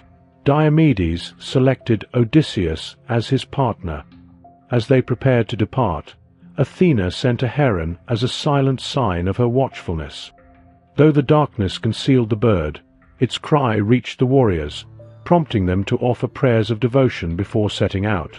Meanwhile, among the Trojans, Hector requested a volunteer to spy on the Achaeans. Dolon came forward, offering his service in exchange for Achilles' chariot once the war concluded. Hector granted him this reward, and Dolon sped into the night. Unbeknownst to him, Odysseus and Diomedes had observed his approach. They lay motionless among the corpses on the battlefield, awaiting his passage. When Dolon drew near, they sprang from concealment and pursued him. Dolon quickly surrendered, and Odysseus promised his life in exchange for information. Under questioning, Dolon revealed the layout of the Trojan camp and described the magnificent horses and chariot of Rhesus, king of the Thracians and ally of the Trojans. Before any negotiations for ransom could conclude, Diomedes executed Dolon, severing his head with a single blow. As Dolon reached for Diomedes' beard and begged, the warrior struck his soft neck, a whistling sword stroke that severed both tendons. The head, still talking, rolled aside in dust. The Greeks removed Dolon's weasel skin cap, took his wolf's skin, strung bow and long spear. Odysseus lifted those four things toward the sky, as spoils for Athena, and prayed to her. "May these delight you, goddess, our gifts to you alone among immortals. But now, goddess, guide us where the Thracians sleep with their teams." With their captive dispatched, Odysseus and Diomedes advanced into the Trojan camp under the cover of night. They found King Rhesus and his men asleep, exactly as Dolon had described. Odysseus unharnessed the Thracian horses, while Diomedes struck down the king and his followers in their slumber. Having secured the horses, the two Achaeans made a swift retreat to their own camp, pausing only to collect the fine armor Diomedes had taken from Dolon. Upon their return, they offered prayers of gratitude to Athena for her guidance and protection. Zeus sent the goddess Hate to rouse the Achaeans for battle. Agamemnon took the lead, pressing the assault. He fastened over his shins a pair of greaves, over his ankles polished silver guards. He buckled around his trunk a breastplate that his guest Cinyras had given him when rumor reached Cyprus that a Greek force and massive fleet would soon embark for Troy. Cinyras wanted to honor the Greek chief. 10 cyan steel bands circled the bronze armor 20 tin. A dozen finest gold, purple serpents wriggled toward the neck. 3 right, 3 left, bright like Zeus's rainbows, placed in clouds for men to read as omens. Over a shoulder he hung a sword whose rivets were pure gold. A scabbard covered the blade, a silver scabbard attached to a gold strap. He selected an ornamented shield that bore 10 concentric embossed bronze circles. Between the circles were 20 tin studs. In the center a single round steel plate on which there reared a scowling Gorgon's head, awful to see, flanked by terror and flight. Around the silver strap, supporting the shield, a purple snake coiled. Its heads numbered no less than 3, and all grew on a single neck. The king chose a helmet that had 4 crests, horses' tails, tossing to promise menace, and lastly he grasped 2 long bronze-tipped spears. As far as heaven Agamemnon's armor glittered till Hera, and Athena thundered to honor the king of gold-rich Mycenae. At the same time, Zeus instilled panic among the troops and caused the heavens to rain blood. Hate alone participated in the fighting, while Zeus observed from above. As when practiced reapers march parallel through a field, cutting swath upon thick swath till ripened barley or wheat lies windrowed, so then Trojans killed Greeks and Greeks Trojans, but flight never entered any man's mind. The two sides were evenly matched and, like wolves, snarled while strife, sorrow's wellspring, applauded. She was the one deity near the fight. All deathless gods, but she stayed home at ease, sitting inside the splendid palaces the immortals had built among Olympus' folds. A few berated Cronus' cloud-wrapped son because he wanted Trojans to win glory, but Zeus ignored them all, remained aloof and savoured his own overwhelming power, appraising the Trojan city, the Greek ships, the bronze armour of both killers and killed. As the battle commenced, Agamemnon slew many opponents, including some who pleaded for mercy. The Trojans began to retreat toward Troy, pursued relentlessly by Agamemnon. Observing this, Zeus dispatched Iris to Hector, instructing him that the Trojans should fight defensively while Agamemnon remained dominant, but that they could engage decisively if Agamemnon were to be wounded. Upon receiving this message, Hector organized the Trojans into defensive formations. The Achaeans pressed forward fiercely. The poet invokes the muse to recount the numerous warriors Agamemnon faced. Agamemnon was first to charge, killing the chief Bienna, then Bienna's aide and driver, Oileus. Oileus had left the chariot to face the Greek, who aimed his deadly spear at the Trojan's brow and through. Oileus' visor did not stop the point. It passed through the bone and on to his brain, which bespattered the inside of his skull. Agamemnon left the two where they fell, after he stripped the armour off their chests. Then another quote says, "With that, Agamemnon toppled Pisander, and he lay clutching the spear in his chest. Hippolochus tried to escape, but soon died when Agamemnon severed his hands and head. The head rolled across the plain like a round stone. Wherever fierce skirmish flared, Agamemnon was there to fight and lead bronze-greaved Argives. Foot soldiers slaughtered running foot soldiers, charioteers killed charioteers, and dust, from horses' hooves that beat the plain like thunder, obscured the glittering bronze. Agamemnon, setting the pace, cut down man after man, as when destructive fire rages through dense woods, driven by whistling winds, the underbrush, all but its deepest roots, incinerates, so then Agamemnon's sword chopped off heads of panicked Trojans. Confused and driverless, empty chariots clattered down battlefield paths, teams lacking their fallen Trojan charioteers, suited better for vultures now than wives. This next quote describes Agamemnon's killing spree. He never let up, and blood splashed his hands. Invincible then, Trojans who reached the oak and Scaean gates halted and turned to watch the battle unfold, but lagging Trojans still stampeded like cows before a lion who stalks them by night, threatening every beast with brutal death, till strong jaws grapple one and break her neck, then swallow her entrails and gulp her blood. Like him, Agamemnon Atrides chased Trojans, killing the rearmost, one after another, till countless fighters and charioteers had fallen, stilled by Agamemnon's furious spear. His next victims were Antiphus and Isus, lawful and illegitimate sons of Priam, aboard one chariot. Before killing Coon, Agamemnon was wounded in the forearm. One Trojan who watched that duel was Coon, Antenor's firstborn son, and sorrow's pain clouded his eyes when he saw his brother fall. Unnoticed, he slipped behind Agamemnon and speared his right arm below the elbow. The spear's thirsty point tore through the forearm, and chief Greek warrior Agamemnon winced but did not abandon the field or pause. He grabbed his wind-tempered ash spear and charged as Coon tended his brother Iphidamas, dragging his body away, calling for help. He was still dragging when underneath his shield Agamemnon's spear struck and buckled his knees. The Greek lopped his head. It fell on his brother. So Antenor's sons, at Agamemnon's hand, met fate together and entered Hades' realm. Agamemnon rejoined the Argive ranks. He fought with spear, heavy boulders and sword so long as oozing blood rinsed his wound, but after the blood stopped and the puncture sealed, Agamemnon began to feel sharp stabs, as when a woman feels the biting darts shot during childbirth by the Ilithia, Hera's daughters who keep those bitter pangs. Intense pain weakened Agamemnon's spirit till he mounted his chariot and told his driver to head for the ships, though his heart was sick. Before the king left, the warriors heard him cry, "O friends, all you Argive leaders and chiefs, the task is yours, to save our seagoing fleet through furious battle, since Zeus will not let me fight Trojans any longer today." Despite his injury, he continued to fight for a time, but ultimately had to withdraw toward the ships. Seeing this, Hector urged his soldiers to press the Achaeans, personally slaying several of them. Odysseus, observing Hector's onslaught, called to Diomedes, his companion, urging action. Together, they launched a counterattack, killing numerous Trojans. Hector advanced upon them, but despite their fear, they held their ground. Diomedes cast his spear at Hector's head, which struck the helmet and deflected harmlessly. Hector withdrew briefly, blacking out momentarily before regaining consciousness. The fighting continued unabated. Paris shot an arrow that struck Diomedes' foot and taunted him for fighting from a distance. Diomedes retorted and, removing the arrow, instructed his charioteer to return him to the ships. Odysseus, now isolated, found himself surrounded by Trojans. He slew all who confronted him but sustained injuries. When a second group encircled him, he called for aid.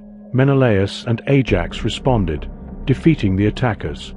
The battle raged on. The Achaeans were gradually forced back, partly due to Hector's leadership and partly because Paris wounded Machaon, the Achaean healer, in the shoulder. Nestor transported Machaon to safety in his chariot. Ajax then held his own against many adversaries until other Achaeans came to assist him. Nestor and Machaon reached the Achaean camp safely. Achilles, observing from the stern of his beached ship, saw their return. He summoned Patroclus from his tent to confirm Machaon's identity. Patroclus obeyed, and in that instant, the poet notes, his fate was sealed. When he arrived and verified Machaon's condition, he prepared to return, but Nestor held him back. Nestor recounted the critical situation on the battlefield and lamented his inability to assist. He then recounted his own exploits in youth, including the time he and Odysseus visited the house of Peleus seeking recruits, recalling how eager he and Achilles were to join the expedition. Nestor reminded Patroclus of the counsel their fathers had given. Peleus had urged Achilles to strive always to be the finest warrior, while Menelaus, Patroclus' father, had instructed him to offer wisdom, saying, "Even though Achilles is stronger, you are older and wiser." Finally, Nestor proposed that Patroclus lead the Myrmidons, the warriors who followed Achilles, into battle, perhaps even donning Achilles' armor to strike fear into the Trojans. Patroclus eagerly accepted this charge and departed to seek Achilles. On his way, he encountered Eurypylus, wounded by an arrow, and assisted him back to the tent, removing the shaft and learning further of the dire situation on the battlefield. While Patroclus attended to Eurypylus, the battle continued with relentless ferocity. The Achaeans had retreated behind their recently constructed wall, seeking refuge. The poet notes that, in time, the gods would bring about its destruction, for it had been erected without the proper sacrifices, a violation of divine ritual. The Trojans now faced the challenge of crossing the defensive ditch that encircled the wall. Polydamas, a prudent Trojan warrior, advised dismounting and mounting a coordinated assault on foot. Hector accepted this counsel, but one warrior, Ajax, rashly attempted to force his chariot through the gates before the Achaeans could close them. His effort failed, in part due to the courageous defense of Polypoetes and Leontius, stalwart warriors of the Lapiths allied with the Achaeans. A fierce combat erupted at the gate. Just as the Trojans seemed poised to breach the wall, an eagle appeared overhead on the left, carrying a living snake that bit at the bird until it finally released it. The Trojans interpreted this as an ominous sign and hesitated. Polydamas urged Hector to respect the portent and refrain from attacking the Achaean ships, but Hector rebuked him sharply, accusing him of cowardice. Under Hector's leadership, the Trojans renewed their assault on the wall, striving to tear it down. The resolute defense of the two Ajaxes prevented them from making decisive progress. Sarpedon then encouraged his cousin Glaucus to join him in leading a revitalized attack. Menestheus, who defended that section of the wall, sent a call for reinforcement to the Ajaxes and Teucer. Responding swiftly, they arrived and engaged the Trojans, with Teucer striking Glaucus with an arrow. Yet Zeus intervened to protect Sarpedon from mortal injury. Sarpedon, seizing the moment, tore a considerable breach in the wall with his bare hands and called upon the Trojans to follow. This resulted in a deadly stalemate. Neither side could advance, nor could they retreat, and numerous warriors fell. Hector, determined to break the deadlock, seized a massive stone and hurled it at the gates, shattering them. He then charged through the breach alone, prompting the Trojans to pour through the gates and over the walls. The Achaeans now faced imminent peril as the Trojan assault intensified. Believing the battle well underway, Zeus withdrew from the scene, confident that no other deity would intervene. Yet Poseidon, seeing an opportunity to aid the Achaeans, prepared to take action. He brought his chariot to the vicinity of Troy, parking his divine horses in a hidden underwater cave, and then proceeded to the shore, assuming the form of the Achaean seer Calchas. In this guise, he urged the two Ajaxes to defend a critical point in the line where the Achaeans were weakest. He instilled courage in them, and little Ajax immediately recognized the divine influence. Ajax agreed, and both warriors charged into the fray. Poseidon then inspired other Achaean soldiers, reproaching them for their hesitation and reminding them that Agamemnon had roused Achilles against them. Encouraged, a spirited resistance formed around the two Ajaxes. Hector led the Trojan counter-assault, resulting in the deaths of many warriors. Disguised once more, this time as the Achaean warrior Thoas, Poseidon moved among the troops and spoke with Idomeneus, urging continued engagement. Idomeneus acknowledged their efforts, but attributed the Trojan success to the intervention of the gods. As he returned to battle, he met Meriones, who had broken his spear and sought another. After a brief exchange confirming their readiness, the two warriors advanced together into the thickest fighting. On the battlefield, Poseidon continued to aid the Achaeans while maintaining a mortal form to avoid detection by Zeus. Idomeneus killed numerous opponents, including Ajax, who had earlier attempted to force the Achaean gates. Deiphobus, enraged by the loss, hurled a spear at Idomeneus, missing him but striking an Achaean named Hypsilon. In retaliation, Idomeneus killed Alcathous, a Trojan soldier, and began taunting Deiphobus. Deiphobus summoned Aeneas for support, prompting Idomeneus to call his companions forward. A fierce battle erupted over the body of Ascalaphus, as the Achaeans sought to claim the armor, and the Trojans aimed to secure the corpse for proper burial. Numerous warriors fell. Eventually, Meriones struck Deiphobus in the hand, after which his brother Polites removed him from the fight, placing him upon his chariot and sending him to Troy. Meanwhile, Menelaus avenged the death of Deipyrus at the hands of the Trojan Helenus. Engaging him directly, Menelaus's spear destroyed Helenus's hand while deflecting the Trojan's arrow, forcing Helenus to retreat. Menelaus then struck down additional opponents. Hector pressed the Trojan assault with determination, but the Trojans might have been repelled were it not for the strategic counsel of Polydamas, who advised Hector to concentrate forces at a secure location before planning their next move. Hector complied, yet discovered that many of his chieftains were either dead, like Ajax and Adamas, or recovering in Troy, as with Deiphobus and Helenus.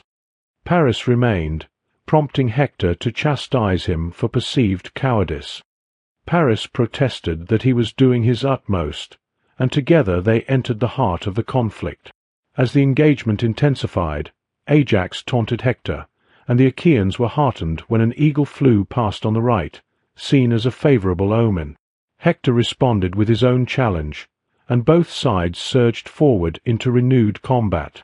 After tending to the injured healer Machaon, Nestor emerged from the tent to assess the state of the battle. What he saw filled him with concern. The Achaeans were faltering under the Trojan assault. He debated whether to join the fray himself or to report to Agamemnon.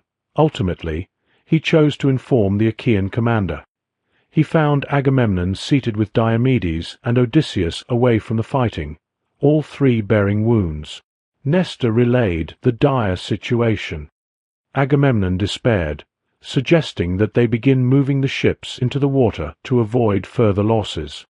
Odysseus objected, arguing that such an action would demoralize the soldiers, leading to chaos and the destruction of the Achaeans. Agamemnon then turned to his companions for counsel. Diomedes proposed that they return to the battlefield, not necessarily to fight, but to inspire their men by their presence. Agreed by all, they set out. On their way, they encountered Poseidon, in disguise, who reassured Agamemnon that the gods were not entirely opposed to them, and that the day would come when the Trojans would be routed. Poseidon then raced off with a shout that echoed like thousands of men, invigorating the Achaeans with renewed courage. From Mount Olympus, Hera observed Poseidon's efforts with satisfaction, though she feared Zeus's reaction. She resolved to distract him through her own charm. She adorned herself magnificently and sought the aid of Aphrodite, requesting her divine beauty and allure to enhance her appeal. Hera intended to use this to create a pretext of reconciliation between Oceanus, god of the ocean, and the sea goddess Tethys. Aphrodite consented, lending her divine favor. Hera then proceeded to Zeus, but first visited Sleep, brother of Death, requesting that he render Zeus unconscious once her plan took effect. Sleep hesitated, recalling a previous instance when aiding Hera had resulted in Zeus's wrath. Hera promised him one of the younger Graces, Pasithea, as reward, persuading him to comply. When Sleep heard Hera's offer he grinned and said, "All right, but swear by the black waters of Styx, and grasp the fertile earth with one of your hands, the sparkling sea with the other.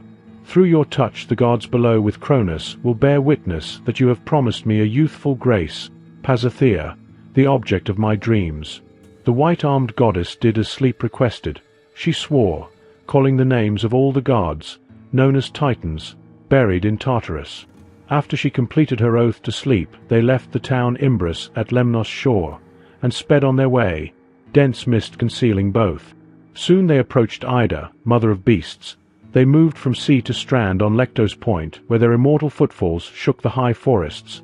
Sleep stayed near the shore until his time to work. He climbed one of the firs that then flourished on Ida, so tall they pierced the air to ether. He perched concealed among the needled branches, disguised as a clear-voiced hill-dwelling bird that gods call Chalcis, but men named Nighthawk. Hera went straight to Gargarus, highest peak of Ida where cloud-amassing Zeus could see her. When he saw her, desire flooded his mind, the kind aroused when first they had made love, tumbling in bed, their parents unaware. Reaching Mount Ida, Sleep assumed the form of a bird while Hera approached Zeus. Overcome by desire upon seeing her, Zeus questioned her purpose. Hera recounted the story prepared with Aphrodite, which Zeus set aside, insisting on immediate gratification. Hera expressed concern over being seen, and Zeus concealed them within a clouded mist. Once their stratagem was completed, Sleep rendered Zeus unconscious and hastened to Poseidon, urging him to lead the Achaeans while Zeus slept. With divine support, Poseidon led the Achaeans into renewed battle. Hector hurled a spear at Ajax, which struck the overlap of his shield and sword straps and failed to wound him. Ajax retaliated, casting a massive stone that struck Hector in the chest. Companions quickly removed Hector from the danger, placing him on a chariot and conveying him back toward Troy. Pausing at the river Xanthos to refresh him with water, Hector vomited and lost consciousness. With Hector temporarily removed, the Achaeans pressed the assault with renewed vigor. Both sides suffered heavy casualties, and the battlefield was marked by the ferocity of the combat and the gruesome fates of many warriors. The Achaeans, regaining their composure, forced the Trojans from their encampment, driving them back with renewed vigor. From Mount Olympus, Zeus awoke beside Hera and beheld the battlefield. What he saw enraged him, Poseidon aiding the Achaeans, and Hector barely conscious. Zeus turned his wrath upon Hera, accusing her of deception. Hera swore solemnly that she had not given Poseidon the idea, a technicality that only slightly mollified the god. Zeus commanded that Hera ascend to Olympus immediately to summon Iris and Apollo. Then he declared the future of the war. The Trojans would press forward to the ships of Achilles. In his absence, Patroclus would enter the battle, slay Zeus's son Sarpedon, and then fall at the hands of Hector. Achilles would avenge him, killing Hector, and the tide of war would shift, ultimately culminating in the destruction of Troy. Obediently, Hera proceeded to Olympus, voicing her disapproval of Zeus's temper but acknowledging the futility of opposing him. She noted, for example, that Ares would have to endure the loss of his son Ascalaphus, inadvertently provoking the god.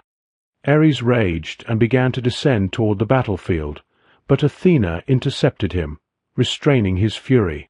Hera then sent Iris and Apollo to Mount Ida to meet Zeus. Upon their arrival, Zeus dispatched Apollo to revive Hector. The god found him conscious, though still dazed, and revealed himself to the Trojan leader.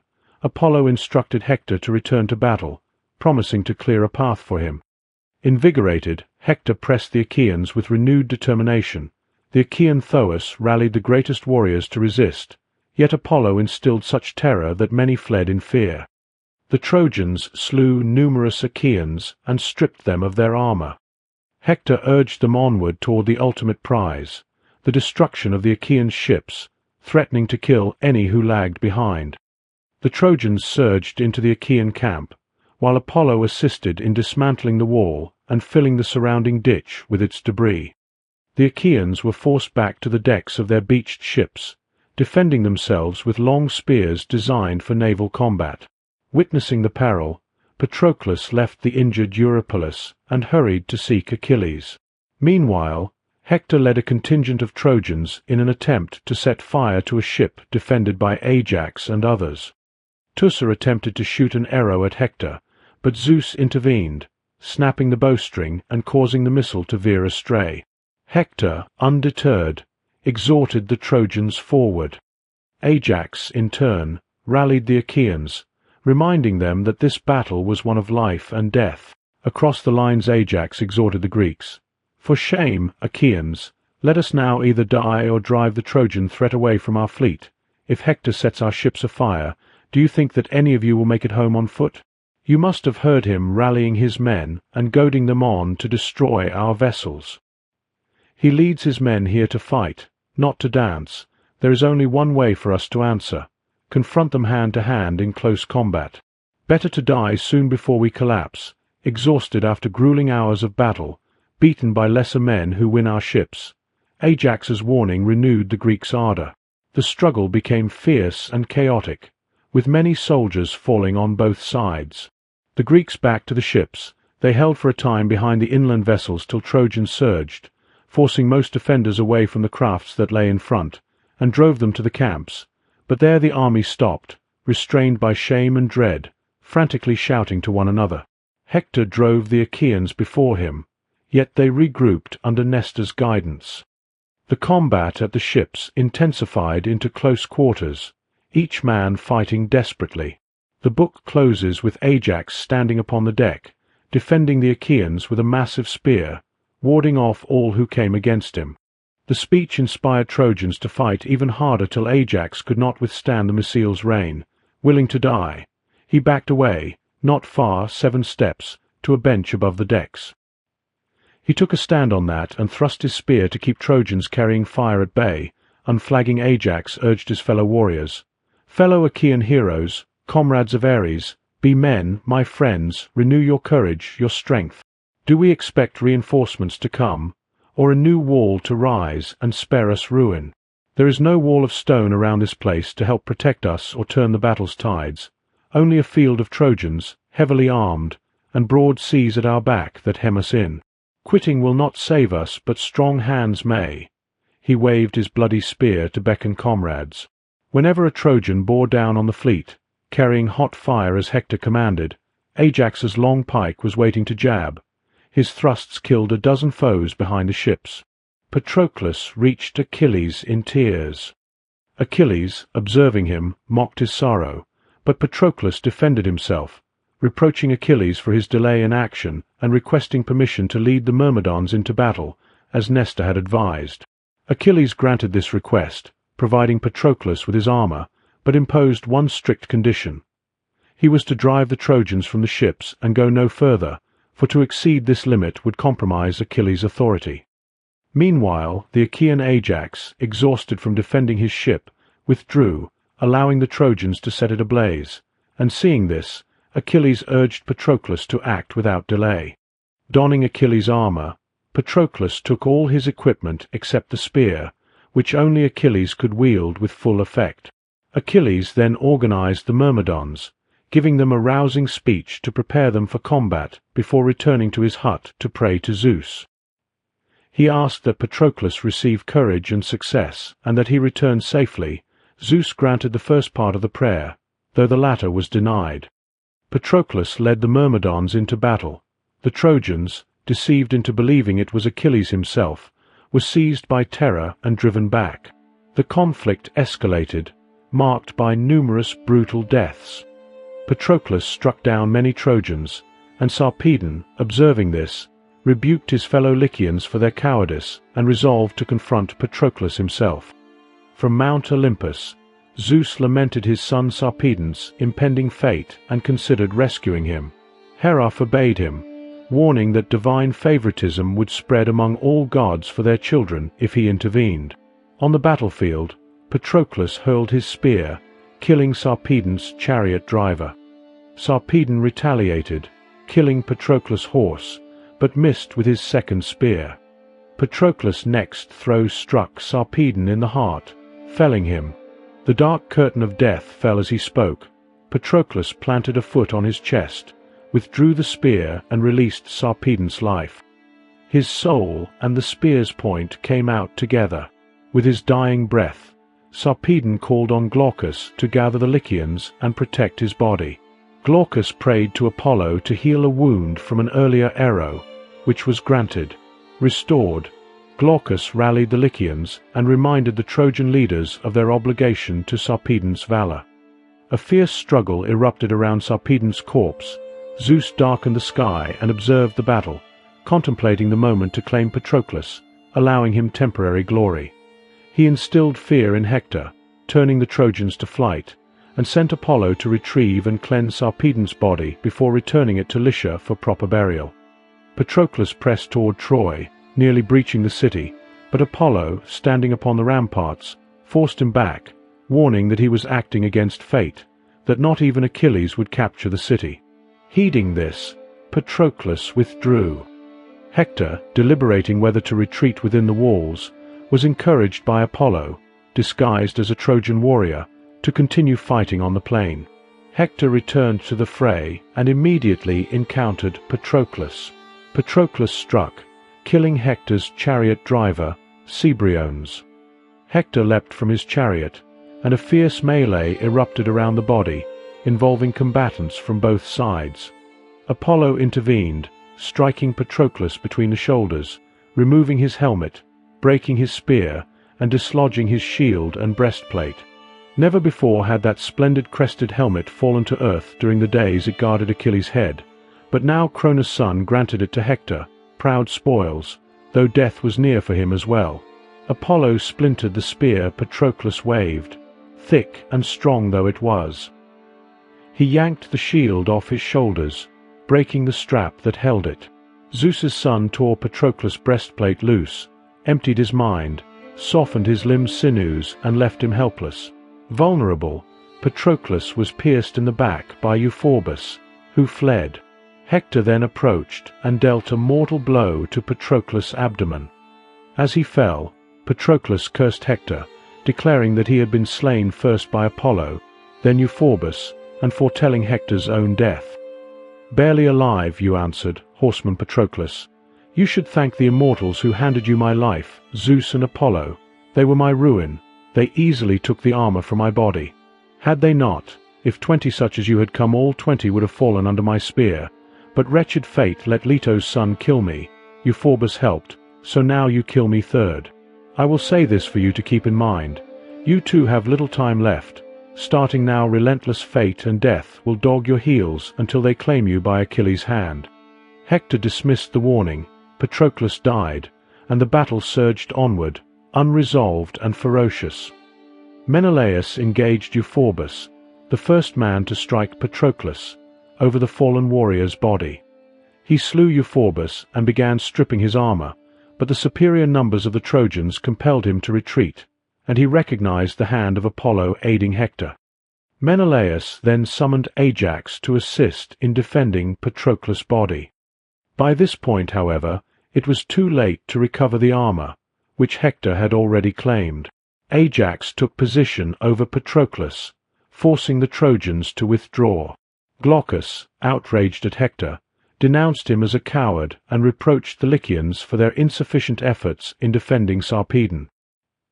He proposed capturing Patroclus' body to use as leverage in recovering Sarpedon's corpse and armor from the Achaeans, unaware that Apollo had already conveyed Sarpedon's body to Lycia.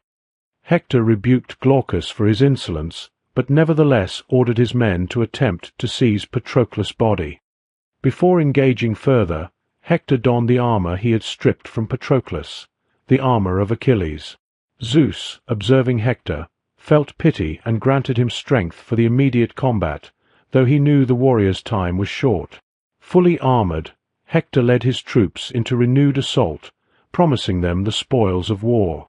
Seeing the advance, Ajax and Menelaus feared the overwhelming numbers and called for reinforcements. A furious struggle erupted over Patroclus' body. Zeus enveloped the combatants in mist and instilled courage in the Achaeans, for he had not disliked Patroclus in life. Nevertheless, the Achaeans were compelled to relinquish the body, rallying only when the Trojans began to drag it away. Death and slaughter marked both sides of the conflict. When the Trojans were temporarily repelled and nearing the city walls, Apollo, appearing to Aeneas in the guise of a Trojan warrior, urged him to continue the fight, declaring Zeus' support.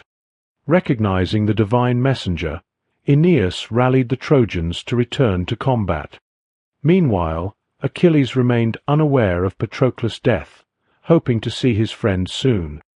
On the battlefield, the horses of Achilles' chariot refused to return to the Achaean camp, weeping and trampling the dust with their hooves. Zeus, moved with pity, inspired the Myrmidon Automedon to lead them back and imparted vigor to the animals. Yet the plan faltered, for Automedon, from the chariot, struck down enemy warriors. Observing him, Alcimedon warned that he could not fight alone. Automedon agreed to dismount while Alcimedon took control of the chariot. Hector, seeing Alcimedon ride off, called to Aeneas to seize the chariot and horses. Aeneas quickly agreed. Automedon defended the chariot on foot, while Alcimedon continued riding it. The focus returned to the battle around Patroclus. Athena, appearing as Phoenix, son of Aminta, rebuked Menelaus for failing to aid his comrades. She imbued him with strength and sent him back into the fray, where Apollo still supported Hector. The fighting surged, and Ajax instructed Menelaus to send Antilochus, the son of Nestor, to inform Achilles of Patroclus' death. Menelaus found Antilochus and gave him the charge, despite the young warrior's reluctance to bear such sorrowful news. Menelaus then rejoined the battle beside Patroclus' body. He doubted that Achilles would come to their aid, questioning how he could fight without his armor. Meanwhile, Merians and Menelaus lifted Patroclus and began retreating toward the Achaean lines. Ajax and little Ajax defended them, struggling against the pursuing Trojans at every step. Back at the ships, Achilles observed the Achaeans retreating across the plain, and dread filled his heart. He recalled the prophecy his mother had once told him, that the finest of the Myrmidons would die while he yet lived. Now he feared that this doom had fallen upon Patroclus. Antilochus reached Achilles in tears, delivering the grievous news. Overwhelmed with sorrow, Achilles cast soot and ashes upon his head and garments, defiling himself, and collapsed to the ground as though lifeless. The captive women in the Myrmidon encampment gathered around, wailing at his side. Antilochus held Achilles' hands, preventing him from succumbing entirely to despair. Then Achilles let out a cry so terrible that it reached Thetis at the bottom of the sea. The goddess, followed by a train of nymphs, rose to her son. She lamented the helplessness of her position. He was fated to die, but came none the less. The nymphs formed a circle around him on the beach, while Thetis cradled Achilles as one might an infant, inquiring into the source of his grief. She reminded him that, since the Achaeans had suffered defeat, Zeus had granted all of his previous requests. Achilles, however, found none of this consolation sufficient now that Patroclus had fallen. He expressed a desire that he had never been born and proclaimed that he would find no will to live until he could take vengeance on Hector. Thetis reminded him that his fate was sealed. He would die soon after Hector. Achilles replied that he did not care. Let death come if it must, but first he would exact retribution. He cursed the anger that had caused his quarrel with Agamemnon and resolved to reconcile with the king, for now his purpose was to bring devastation upon the Trojans. Thetis cautioned that he still lacked armor, for Hector had taken that of Patroclus, and advised him to wait until the following day, when she would bring him new armor from the gods. She sent the nymphs back beneath the sea and departed for Hephaestus, the god of fire and metalworking, on Mount Olympus. Meanwhile, the battle for Patroclus' corpse continued without resolution. Iris, the messenger of the gods, descended from Olympus and instructed Achilles to go forth and rescue Patroclus. He protested, citing the lack of armor and his promise not to fight until his mother returned with divine equipment. Iris reassured him that he needed only to appear before the Trojans. Their terror at his presence would suffice to scatter them. Achilles obeyed. At the trench, Athena placed Zeus' shield upon his shoulder and crowned his head with a flaming cloud. Achilles then let out a tremendous cry, which Athena echoed, repeating it thrice. The combined effect struck terror into the hearts of all Trojans, driving them from the field. The Achaeans seized this opportunity to recover Patroclus, and Achilles lamented over his fallen companion. Night fell upon the plain. In the Trojan council, Polydamas counselled caution, urging a withdrawal within the city walls in light of Achilles' return. Hector, however, refused to retreat, arguing that he would not flee from Achilles under any circumstances, and insisting that the Trojans remain on the plain. Meanwhile, the Achaeans mourned Patroclus, led by Achilles. He was tormented by the failure to bring his friend home safely to his father, knowing that both he and Patroclus would now die at Troy. Achilles swore not to bury Patroclus until he had slain Hector. He commanded his companions to wash and anoint the body, preparing it with care. From Olympus, Zeus and Hera observed these events. Thetis arrived at Hephaestus' workshop, where she was greeted by his wife, the goddess Charis. Hephaestus, recalling her past aid when Hera had cast him from Olympus, welcomed her and asked how he could assist. Thetis lamented her son's impending death and explained the situation. Hephaestus expressed his regret at being unable to avert Achilles' fate, but assured her that crafting armor would be no difficulty. Hephaestus retreated to his workshop, and with the aid of his devices, first fashioned a magnificent shield. He adorned it with a depiction of the entire world, bounded by the heavens and the ocean. Within this cosmic framework, he represented the dualities of human life: war and peace, city and country, conflict and celebration. Then, he completed the remainder of the armor and entrusted it to Thetis, who carried it to Achilles in Troy. At dawn, Thetis arrived bearing the armor wrought by Hephaestus. She found Achilles weeping over Patroclus, holding his fallen companion close. While Achilles admired the craftsmanship of the divine armor, his attention was drawn to a more pressing concern: the preservation of Patroclus's body. Thetis reassured him, placing ambrosia and nectar, the food of the gods, into the corpse's nostrils. This divine sustenance would prevent decay and preserve Patroclus until proper rites could be performed. Achilles then went before the assembled Achaeans and formally renounced his rage at Agamemnon. Agamemnon accepted the apology, insisting that his previous insult had been the result of madness, not malice. He explained how even Zeus had once suffered the influence of the goddess of delusion, and promised to deliver the gifts he had earlier pledged to Achilles. Achilles, focused solely on the war, dismissed the offerings, declaring that he desired only battle. Odysseus urged him to take sustenance, reminding him that the strength to fight required nourishment. He instructed Agamemnon to present the treasure, swear that he had never lain with Briseis, and promise fairness in the future. Agamemnon complied, sending men to retrieve the gifts and preparing a feast for the army. Achilles, still grieving, refused to eat, saying that he could not partake while his friend lay dead. Odysseus again insisted on the necessity of sustenance, and the treasure arrived. Agamemnon took the required oath, a boar was sacrificed, and the army ate. The Myrmidons carried the gifts to Achilles' tent. There, Briseis wept at the sight of Patroclus, recalling his kindness and his promise to persuade Achilles to take her as his lawful wife. Despite her words, Achilles remained unmoved, refusing all food. Several chieftains remained with him, listening as he lamented his friend's death. Observing from above, Zeus sent Athena to provide Achilles with divine nourishment, unseen, a gift of ambrosia to sustain him for the coming battle. The Achaeans armed themselves for combat, and Achilles prepared as well. Mounting his chariot, he addressed his horses with rebuke for their failure to prevent Patroclus' death, commanding that they perform better in the coming fight. Xanthos, speaking by Hera's gift, protested that the horse was not to blame. It had been the work of Apollo, and Achilles would still face death at the hands of both mortal and divine foes. The furies of vengeance silenced the horse, and Achilles chastised him for uttering such a prophecy. Resolved, Achilles drove his chariot forward, vanishing from view as he prepared to rejoin the battle with renewed purpose.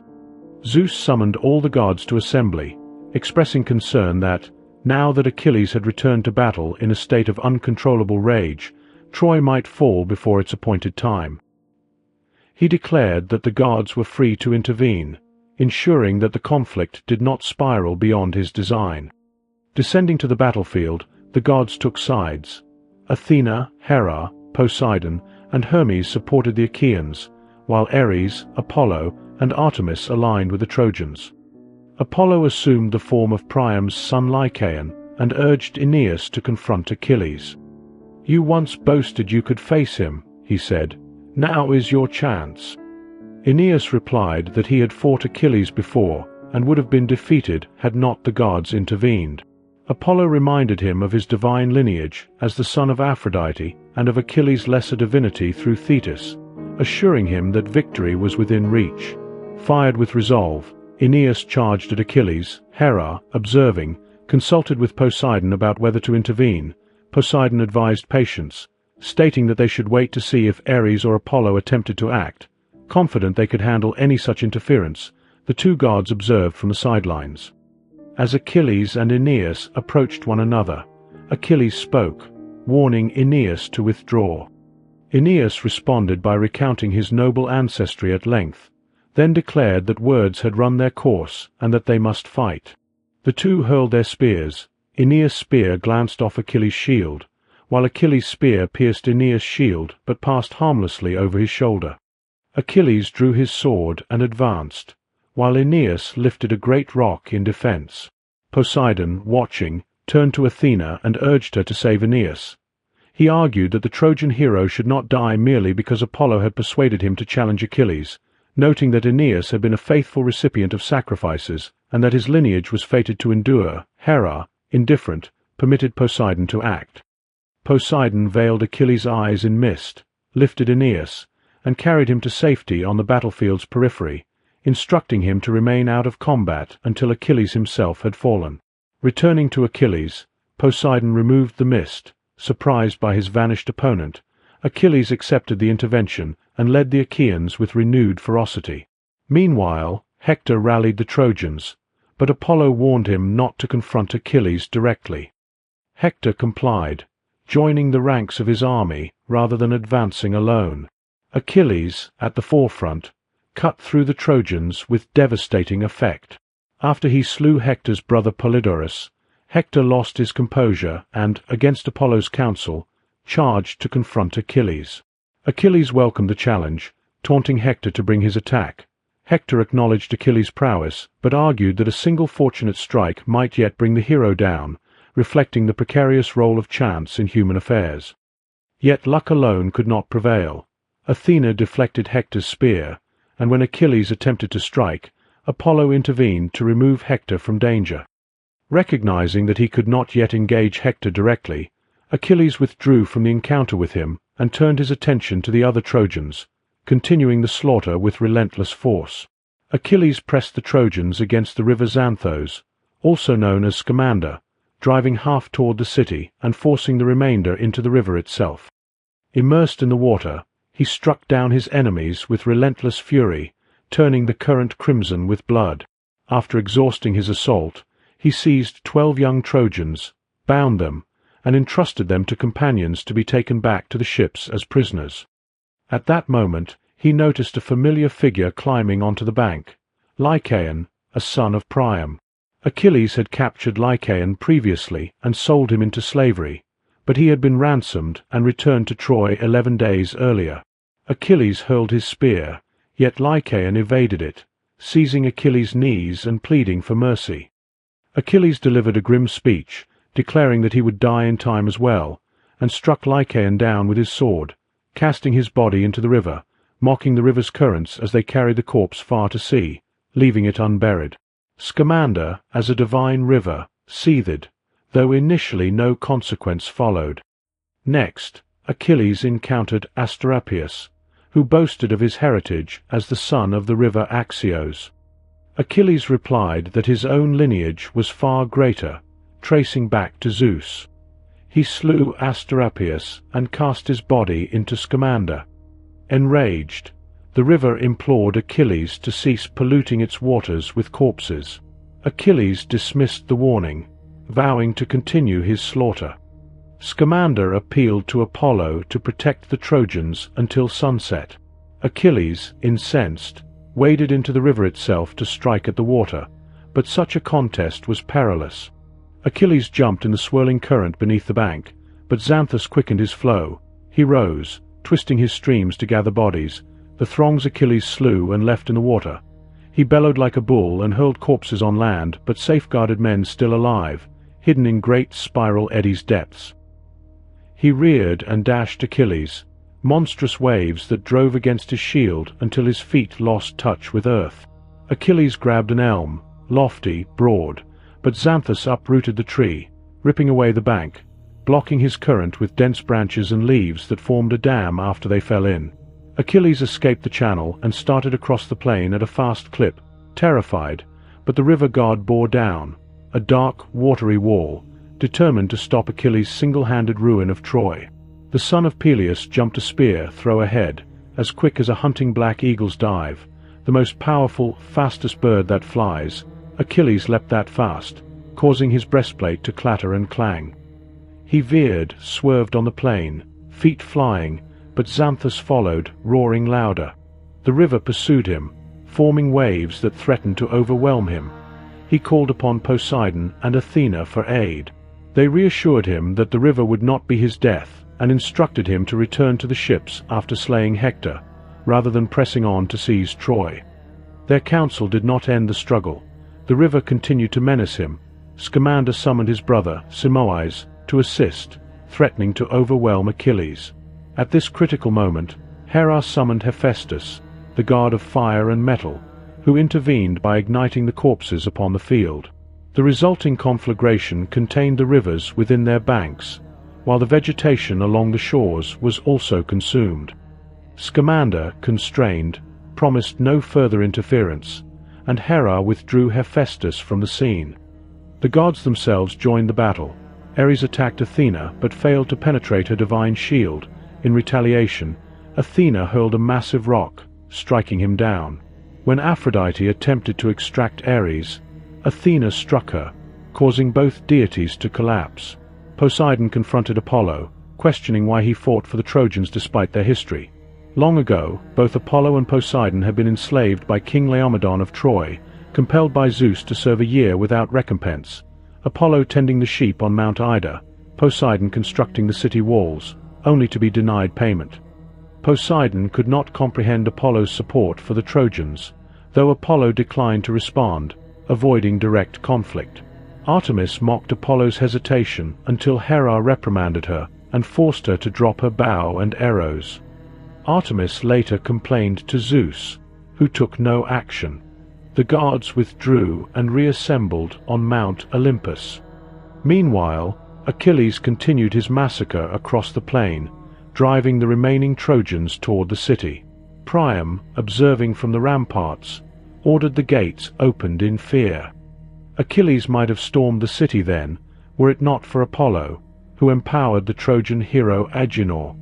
Standing before the walls, Agenor confronted Achilles, striking him with a spear that glanced harmlessly off his armor. As Achilles moved to kill him, Apollo bore Agenor away and assumed his likeness, leading Achilles on a prolonged chase across the Trojan plain. This diversion allowed the surviving Trojans to enter the city safely, delaying its capture.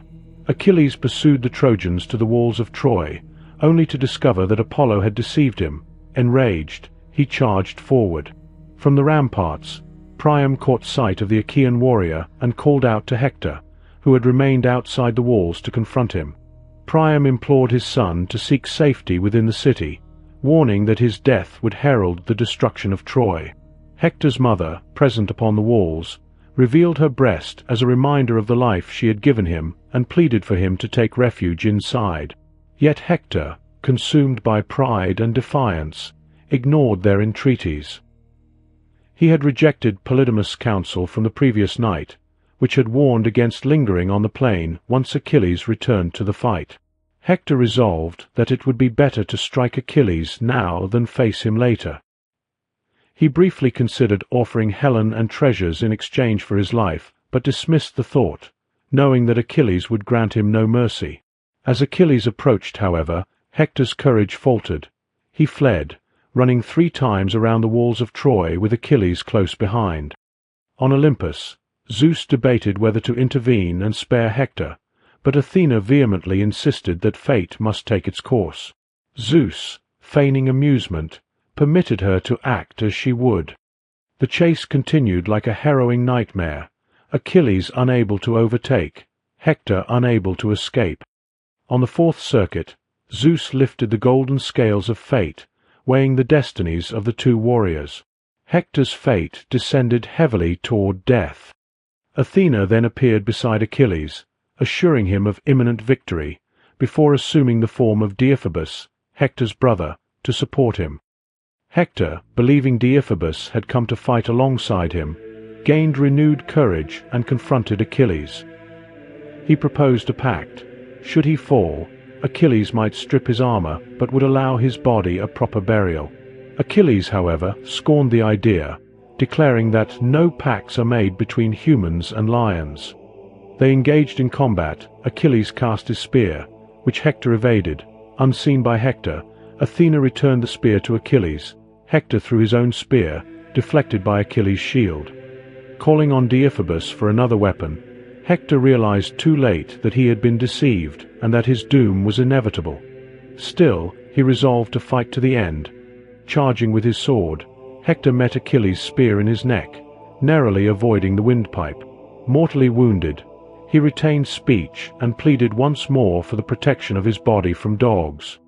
Achilles refused, his words even more fearsome than before, confessing a savage desire to tear Hector's flesh and consume it raw. He saw exposed flesh near the collarbone, the gullet, where life is most quickly destroyed, and there Achilles forcefully drove his spear. The point passed all the way through the yielding neck, but the bronze did not sever the windpipe or rob Hector's ability to speak. He fell in dust and heard Achilles boast, "Hector, after killing Patroclus, you felt no need to consider me who stayed aloof, fool." Behind Patroclus, a fierce avenger was waiting among the hollow ships. "I who have collapsed your legs. Now dogs and birds will pick your bones while Greeks honor Patroclus." Hector, barely conscious, said to him, "I beg, by your parents' life and matchless feet, do not let Argive dogs devour me. Accept instead a wealth of bronze and gold my father and mother will gladly pay. Surrender my corpse so that Trojan men and women may give me the pyre I am due." Peerless runner, Achilles scowled and responded, "Do not invoke my parents to plead with me, or my fury and heart may be aroused to peel your flesh and eat it raw for revenge. No one exists who can save your head from dogs, not even if 10 or 20 times the ransom were brought and more were promised in addition, or if Priam himself should offer gold that weighs as much as you. Not even then would your mother, whose body bore you, mourn you on a bier. Dogs and birds will eat your every shred." Hector, acknowledging Achilles' implacable wrath, prophesied that Apollo and Paris would one day slay him outside the Scaean gates. Then he died. Achilles mocked the fallen warrior, while the Achaeans arrived, stabbing and taunting Hector's body. Achilles commended his comrades, and attributed the victory to the favor of the gods. He considered pressing the fight further, but remembered Patroclus and, following divine counsel, turned back.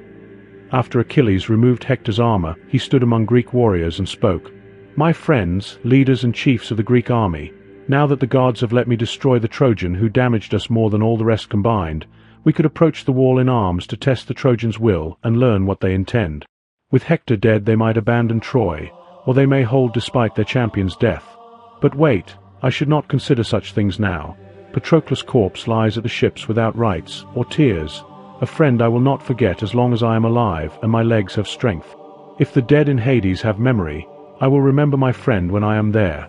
So tell the young Greeks to raise a triumphal song. Bring this body back to the hollow ships, for great glory is ours. We have killed Hector, worshipped like a god by people in Troy." Achilles then set out to defile Hector. He pierced tendons behind the Trojan's feet, above the heels, and threaded through them thongs, tied to his chariot, leaving the head to drag. He put the armor aboard, climbed on himself and whipped the team, already eager to fly. The dragging head wore dust as a plume, dark hair spread out, and dust coated the prince's face. So handsome once, that Cronus' son at last allowed Achilles to shame in Hector's homeland.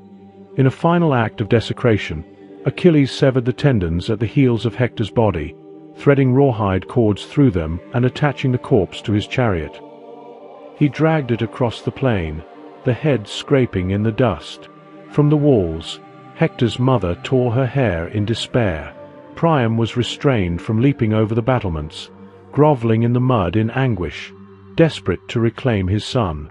At home, Andromache, preparing a bath for her returning husband, heard the cries and rushed to the walls, only to witness Achilles dragging Hector's body toward the ships.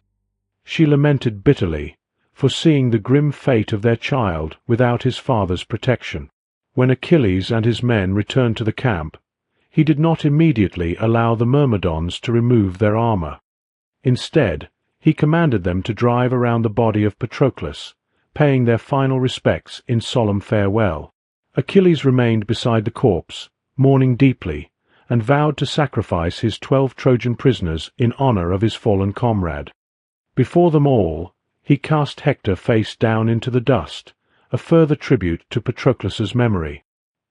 He then ordered the Myrmidons to partake in a meal, though he himself joined the other Achaean leaders in the feast, still refusing to cleanse the blood from his body. After the gathering, Achilles lay down by the sea, exhausted. In sleep, the ghost of Patroclus appeared, urging him to burn the body swiftly, explaining that his spirit could not find passage to the underworld until the pyre was completed. Patroclus requested that their bones and ashes be mingled in a single urn, so that they might remain united in death as they had grown together in life.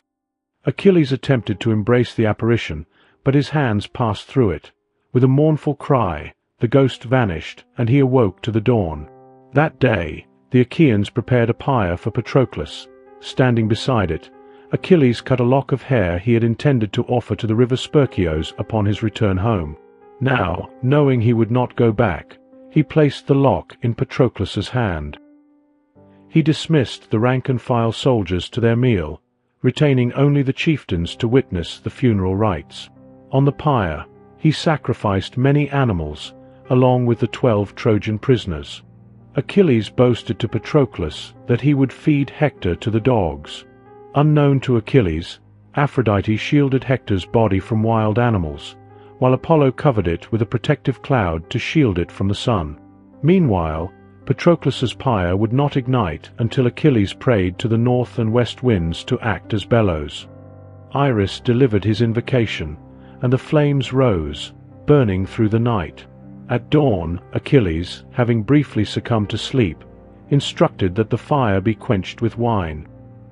He then commanded that Patroclus's bones be gathered and placed in an urn, over which a burial mound was to be raised, modest in size, as it would later be reopened to mingle his bones with those of Achilles. The men obeyed. Achilles kept his warriors close to participate in funeral games, competitions in honor of the deceased. He called the assembly and set prizes for the contests, horses, cauldrons, and women among them. The first event was a chariot race. Competitors gathered, and among them was Antilochus, son of Nestor. Seizing the occasion, Nestor delivered a lengthy address on the art of chariot racing, advising his son to focus on skill and strategy rather than the mere speed of his horses. Phoenix stationed himself at the turn post to serve as referee. Then, with all prepared, the chariots were released, and the race began. A warrior named Eumelus took the lead, followed closely by Diomedes. Apollo attempted to hinder Diomedes by stealing his whip, but Athena retrieved it and returned it to him. To further influence the race, she shattered the yoke of Eumelus's chariot, causing him to crash. Diomedes surged forward, trailed by Menelaus, with Antilochus following after him. Antilochus urged his horses with fierce determination, warning them that failure would be met with death.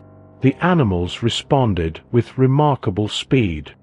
Antilochus gained an advantage as he skillfully cut off Menelaus at the entrance to a narrow section of the course, a sunken riverbed. The racers rounded the turn and approached the home stretch. At the finish line, Idomeneus and little Ajax argued over the leading charioteer. Idomeneus insisted that Eumelus was no longer ahead, though he could not discern who held the lead. Little Ajax maintained that Eumelus still led. They were on the verge of wagering when Achilles intervened, commanding them to cease their dispute. Ultimately, Diomedes crossed the finish line first, followed by Antilochus. Menelaus came in third, though it was noted he could have surpassed Antilochus had there been more time. Fourth was Merion's, and Eumelus finished last. Achilles, recognizing Eumelus's skill and the misfortune that denied him victory, proposed awarding him the second-place prize. Antilochus, who had finished second, asserted his claim to the mare, the second-place prize, insisting that Achilles not assign it to another in public. Respecting his courage, Achilles agreed, offering Eumelus a breastplate instead. Menelaus protested, claiming he deserved second place, arguing that Antilochus had gained an advantage by cutting him off, and demanded a solemn oath that no foul play had occurred. Antilochus, deferential, yielded the point. Menelaus, impressed by Antilochus' conduct, insisted that he retain the mare. With the dispute resolved, Achilles distributed the remaining prizes. One prize remained, a two-handled jar, originally intended for Eumelus, who had received the breastplate. Achilles awarded it to Nestor as a lifetime achievement, and Nestor graciously accepted, recounting tales of his own prowess in earlier days. The next event was boxing. Hippias declared that none could defeat him, and indeed, he struck down his challenger, Euryalus. The wrestling contest followed, with a large tripod worth 12 oxen awarded for first place, and a woman skilled in handicrafts, valued at 4 oxen, for second. Odysseus and Ajax competed fiercely. After the third round, Achilles declared the match a draw and instructed the prizes be shared. The foot race followed. Little Ajax would have won, but Athena intervened to aid Odysseus, causing Ajax to slip in cow dung and receive a stain on his face. Antilochus, finishing last, praised the valor of the older warriors, noting that only Achilles could have bested Odysseus. Pleased by the commendation, Achilles awarded Antilochus an additional prize. Next was a duel of spears between Ajax and Diomedes, with a victor determined by the first to draw blood. Diomedes appeared dominant, but the crowd declared the fight a draw. Nevertheless, Achilles awarded the first prize to Diomedes. Archery followed, with Teucer taking second behind Merion's, having neglected proper prayer to Apollo. The final event was spear-throwing. Achilles, confident in Agamemnon's skill, awarded him the prize, which Agamemnon then passed to Talthybius, the herald. When the funeral games concluded and the crowds dispersed, Achilles remained consumed by grief for Patroclus. Days passed, yet his mourning showed no diminution. Each day, he fastened Hector's corpse to the back of his chariot and drove it 3 times around Patroclus's burial mound. Apollo, however, employed his divine power to ensure that the body suffered no harm during these acts. The gods, observing the spectacle, felt pity for Hector. Some considered sending Hermes, the god of cunning, to the earth to retrieve the body. Hera, Poseidon, and Athena, however, opposed this course, despite their shared enmity toward Troy, each for differing reasons. Countering them, Apollo argued that Hector had always honored the gods and deserved a proper burial. He condemned Achilles' conduct as wholly inappropriate. Hera bristled at this reasoning, resenting the suggestion that Hector and Achilles could be considered equivalent, noting that Achilles' mother was divine while Hector's parents were mortal. Zeus admonished Hera to temper her indignation, acknowledging her point but emphasizing the gods' continued regard for Hector. He declared that they could not seize the body, for Thetis vigilantly guarded it. Instead, he resolved that Thetis must be brought to Olympus to persuade Achilles to return Hector to Priam in exchange for a ransom. Iris descended beneath the sea, found Thetis mourning for her son, and conveyed the summons to Olympus. There, Zeus informed her that while the gods had contemplated dispatching Hermes to retrieve the body, they had ultimately decided to spare Achilles from further divine interference. He further explained that Iris would deliver to Priam instructions to approach the Achaean ships with gifts for Achilles. Thetis returned to Troy and found Achilles on the shore, while others prepared breakfast. She suggested, with tender concern, that he might find some relief in companionship, and then conveyed Zeus's message. Achilles responded with indifference, accepting the command. Meanwhile, Zeus dispatched Iris to Priam with precise instructions. The king was to go alone, accompanied only by a herald to drive the cart bearing Hector's body, and to carry no fear, for Achilles respected the gods and would not harm him. Iris descended and found Priam in profound despair, covered in filth, while lamentation echoed throughout the palace. She delivered Zeus's instructions.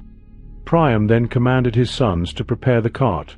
When he informed his wife of his intention, she protested, deeming the act futile. She expressed the intensity of her grief and anger, echoing Achilles' own rage, lamenting that she might wish to rend his flesh. Undeterred, Priam began assembling treasures for the ransom, rebuking the onlookers and chastising his remaining sons for their idleness. Before departing, Hecuba compelled him and the herald to pour libations and offer prayers to the gods, seeking divine favor for their perilous mission. Priam prayed to Zeus for a sign, and it was granted. An eagle appeared, flying on the right. Reassured, he and the herald prepared to depart. Zeus dispatched Hermes to guide them safely. The god met Priam and the herald upon the plain, assuming the guise of a young Myrmidon warrior. He assured Priam that Hector's body had survived Achilles' abuses and offered to lead them to Achilles' lodging. Hermes guided them through the Achaean camp, then revealed his divine identity. He instructed Priam to enter alone, while he himself returned to Olympus. Priam approached Achilles, fell to his knees, and kissed the hands that had slain so many of his sons. Achilles, taken aback, grasped Priam's hand and gently pushed him back. In silence, they shared a moment of mutual grief, each recalling their own lost loved ones. In Priam, Achilles saw his own father, Peleus. Achilles spoke then, reflecting on the mixture of joy and sorrow that Zeus grants to mortals, comparing Peleus to Priam. Priam requested immediate departure with his son's body, but Achilles refused, cautioning him not to provoke his temper. Priam, recognizing the warning, submitted to patience. Achilles withdrew briefly to instruct the servant women to bathe and clothe Hector's body, concealing their work from Priam. He feared that if the king witnessed the corpse and was distressed, his own rage might override divine protection. When preparations were complete, Achilles returned to Priam and invited him to share a meal. He recounted the tale of Niobe, who, despite losing all her children, eventually resumed eating, and suggested that they too should take nourishment. Achilles prepared the meal by the fire, and they ate together in respectful silence, exchanging glances of solemn admiration. Priam eventually spoke, declaring his fatigue and desire for rest. Achilles instructed his servants to prepare a bed for him on the porch, outside the main shelter, to prevent Achaean captains from seeing the king and regarding him as a potential prisoner. Achilles inquired how many days Priam would require to bury Hector, promising to enforce a truce for that period. Priam replied that 9 days would be needed for mourning, the 10th day for cremation, and the 11th for constructing a high grave mound. Combat could resume on the 12th day. Achilles agreed, and the two men sealed the accord with a handshake. Priam retired to the porch, while Achilles slept beside Briseis. Shortly thereafter, Hermes arrived and roused the two Trojans, guiding them safely from the Achaean camp and across the plain to the river Xanthos, also known as Scamander among men, where he departed. Priam and the herald continued with Hector's body toward Troy. Cassandra, observing from the city's ramparts, was the first to see them approach. Upon glimpsing Hector's body, she began wailing loudly. Within the city, his wife Andromache and his mother Hecuba were the first to embrace the body. Andromache mourned the loss of her husband and the impending vulnerability of their son, foreseeing the possibility that he might one day be enslaved or thrown from the ramparts in vengeance. She lamented that Hector had not died at home, where he could have offered her final words. Hecuba grieved with a measure of relief that her son had returned to her halls, his body preserved. Helen followed, lamenting her own fate in Troy, praising Hector for his kindness and his protection against the cruelty of others. Priam commanded that timber be gathered for Hector's funeral pyre and proclaimed the truce he had arranged with Achilles. The Trojans mourned for 9 days. On the 10th, they cremated the body. On the 11th, they collected the remaining bones and constructed a grave mound over them, posting sentries to guard against Achaean intrusion, and held a feast that night. Thus concluded the funeral of Hector, breaker of horses. From the very opening of the Iliad, when the poet invokes the muse to reveal how the will of Zeus was accomplished, it becomes clear that the events unfolding bear the indelible mark of fate. Throughout the epic, characters are repeatedly reminded that one cannot escape destiny. For some, this knowledge offers comfort. Yet the presence of fate does not eliminate human choice. Achilles, for instance, confronts a double destiny. If he returns home, he will live a long life but without glory. If he remains at Troy, he will achieve great renown, though his life will be brief. Thus, he exercises agency within the boundaries of his fate. It is also important to note that the gods do not control fate. There are moments when they contemplate acting contrary to it, though they usually defer to its dictates to prevent chaos. Within the warrior society depicted in the Iliad, pride is the driving force.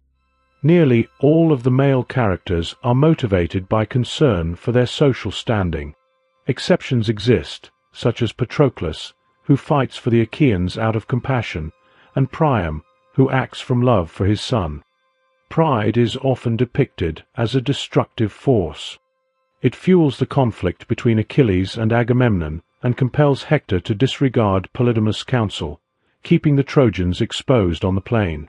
Yet pride also confers benefits. Reminding warriors of their reputations inspires them to fight with greater vigor, often preserving their own lives and those of their comrades. The Iliad offers an unflinching portrayal of mortality. Death in battle is depicted as brutal and agonizing, with no comforting vision of the afterlife. In one passage, Hades himself fears that Poseidon might tear open the earth, exposing the horrors of the underworld to mortal eyes. Most often, death is represented simply as a descending cloud of darkness, and since there is no anticipation of reward beyond it, mortals seek to live fully in the present, pursuing pleasure and, above all, glory. Immortal gods, by contrast, are untouched by mortality. They exist in perpetual leisure and revelry. For the mortals of the Iliad, reputation and pride dictate their ambitions, and competition is the primary means of attaining them. Combat is the most direct route to renown, but athletics, rhetorical skill, prized possessions, and political authority are all arenas in which honor is contested. One of the rare moments in the epic where a character wishes someone else to surpass them occurs when Hector prays that his son may grow to be a better warrior than himself. This reflects both Hector's role as a family man and, perhaps, his desire for boastful prestige. Throughout much of the poem, acts of compassion and forgiveness are scarce. When Achilles rejects the gifts Agamemnon offers to rejoin the battle, he neither forgives his commander nor shows concern for the Achaeans, who continue to suffer at Trojan hands. His violence escalates to the point of slaying men who seek surrender. Yet the scarcity of compassion and forgiveness only heightens their significance when they do appear. By the conclusion of the Iliad, these virtues emerge in abundance, almost as though the narrative has been preparing for their full expression. In this way, the epic underscores the profound moral and emotional dimensions of human conduct, illuminating the consequences of their neglect and the power of their eventual realization. Friendship constitutes a significant motivating force for many characters in the Iliad, at times compelling them to act contrary to other loyalties. For instance, when the Trojan Glaucus and the Achaean Diomedes discover that their ancestors were bound by ties of guest friendship, or xenia, they refrain from killing one another and instead exchange armor as a symbol of mutual respect. Similarly, Achilles' profound attachment, and some would argue love, for Patroclus leads him to overcome his anger toward Agamemnon and rejoin the battle on the side of the Achaeans. The Iliad also explores non-romantic friendships between members of the opposite sex, as seen in the interactions between Patroclus and Briseis, and arguably between Hector and Helen. These relationships contribute to the epic's nuanced examination of human bonds. Some of the poem's most moving moments occur between Hector and his wife Andromache, revealing not only the depth of marital devotion, but also their shared concern for the welfare of their child. Parental affection similarly motivates Priam when he seeks the return of Hector's body at the narrative's conclusion. Sexual love, by contrast, is depicted as an intense and at times overwhelming force, capable of compromising rational judgment, as illustrated by Hera's seduction of Zeus. To a modern audience, this depiction may seem surprising, particularly when sexual desire is shown to have destructive consequences, such as when Helen reproaches Aphrodite for causing her abduction by Paris, an event that precipitated the war. Hate, in the world of the Iliad, is portrayed as a formidable force, sometimes personified as a divine entity. At the opening of Book 11, Zeus dispatches the goddess Hate to the battlefield, where her presence intensifies the Achaeans' eagerness for combat, overshadowing thoughts of family or home. The poem demonstrates how hate can be seductive and even pleasurable. Achilles, in his enmity toward Agamemnon, experiences a bitterness he describes as sweeter than honey. This same hatred drives the ferocity of his actions toward Hector later in the epic.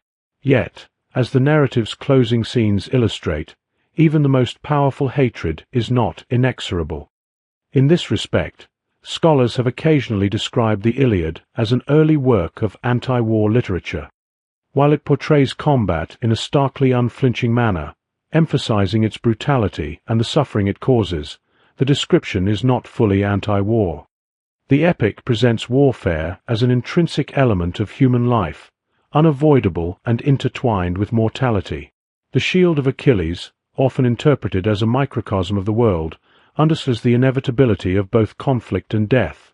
War is repulsive, yet inescapable. The consequences of Troy's fall, murder, theft, and the enslavement of women and children, are depicted without embellishment, reinforcing this reality.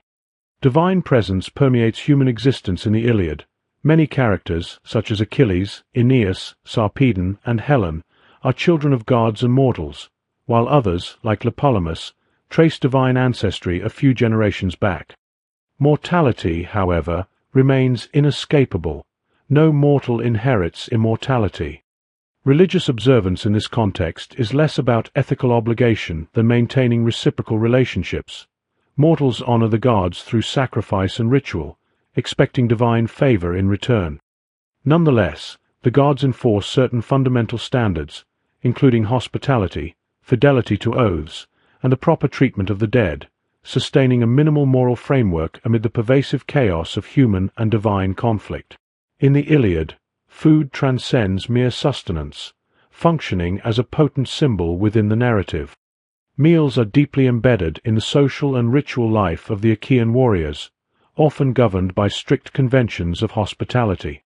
When Odysseus, Phoenix, and Ajax visit Achilles' hut, for example, He first prepares and serves them food before inquiring about the purpose of their visit, signaling both courtesy and social propriety. This symbolic weight becomes especially apparent following Patroclus's death, when Achilles refuses to partake in the communal meal, insisting instead on hastening to battle. His abstention from food demonstrates his alienation from his companions, yet it also reflects a profound solidarity with his fallen friend, who is now beyond sustenance. Afterwards, when the sun sets, make ready a great dinner, when we have paid off our defilement. But before this, for me at least, neither drink nor food shall go down my very throat, since my companion has perished and lies inside my shelter torn about with the cutting bronze, and turned against the forecourt while my companions mourn about him. The symbolism of eating recurs during Achilles' violent rampage against the Trojans. When he declares to Hector that he wishes he were enraged enough to hack his meat away and eat it raw, the language understands his temporary loss of humanity, illustrating how the intensity of rage can drive one to antisocial extremes. This imagery of consumption extends even to Hector's mother, Hecuba, who, in her grief and desire for vengeance, expresses a wish to devour Achilles' liver. "I wish I could set teeth in the middle of his liver and eat it. That would be vengeance for what he did to my son." Achilles' reintegration into human community is signaled through the shared meal with Priam, highlighting the restorative power of ordinary human acts even amid profound grief. His speech on the necessity of eating underscores the continuity of life and the importance of attending to basic human needs despite sorrow. Homer frequently employs extended similes, now known as Homeric similes, to draw parallels between the violence of war and elements of the natural world or mundane human activities, such as handicrafts or tending flocks. These similes suggest multiple interpretive layers. They may contrast the chaos of battle with the order of peacetime or nature, or imply that warfare, like other human endeavors, is an inherent aspect of existence. This conceptual approach reaches its apex in the description of the shield of Achilles, which presents a microcosm of the world as the Greeks conceived it. The shield juxtaposes human life, with its festivals and marriages, against the inexorability of conflict. On it he wrought in all their beauty 2 cities of mortal men, and there were marriages in one, and festivals. But around the other city were lying 2 forces of armed men shining in their war gear. Through these images, what might initially appear as poetic embellishment is revealed to be central to the philosophical fabric of the poem. By intertwining depictions of war, human activity, and natural processes, Homer offers a meditation on the inescapable duality of human existence: life and death, peace and violence, sustenance and destruction. The Iliad is set during the 10th year of the Trojan War, a conflict in which a vast army of Achaeans crossed the sea to besiege Troy, a city located in what is now modern Turkey. The nominal aim of the expedition was the recovery of Helen, the wife of Menelaus, king of the Achaeans, yet for many warriors, the motivation was plunder, the spoils of conquest that would follow the fall of Troy. The circumstances leave little room for retreat on either side. The Trojans fight for their survival and the protection of their families, while the Achaeans are bound by the labor already expended, their withdrawal rendered both difficult and dishonorable. The threat of their ships being destroyed by the Trojans further constrains their options, effectively locking both sides into an inescapable struggle. The prolongation of the war is compounded by the intervention of the gods, many of whom maintain vested interests in the outcome. This combination of mortal desperation and divine involvement creates a tense and unstable environment, in which both sides are driven to extraordinary acts, while internal quarrels among the Achaeans or Trojans remain ever possible. Homer's narrator does not claim direct eyewitness authority. Rather, he invokes the muse, the divine inspirer of poetry, to recount events long preceding his own lifetime.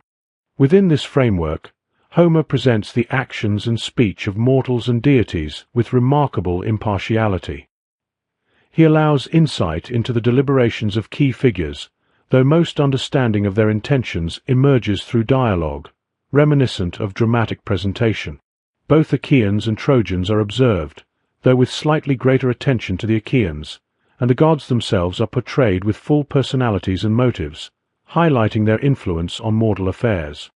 This comprehensive vision of human and divine interaction combined with the narrator's apparent awareness of fate, would have impressed his original audience profoundly.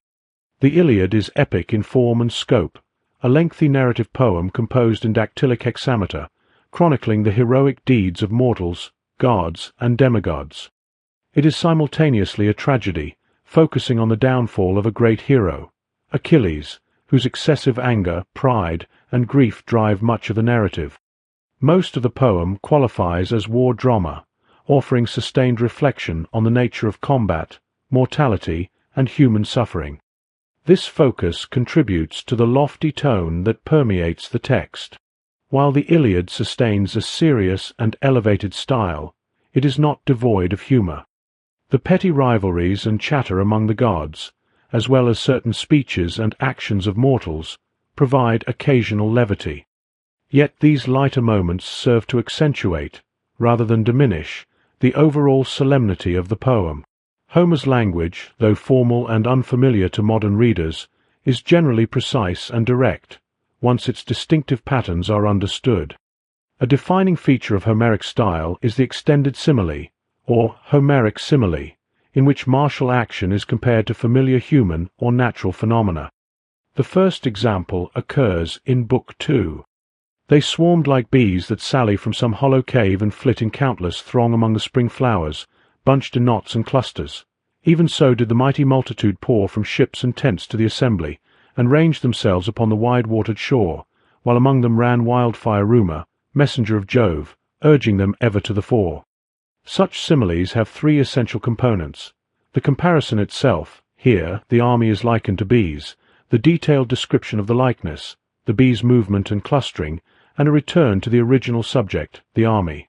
This structure allows the poet to elaborate imaginatively while maintaining clarity, and many Homeric similes remain celebrated for their vividness and enduring literary power.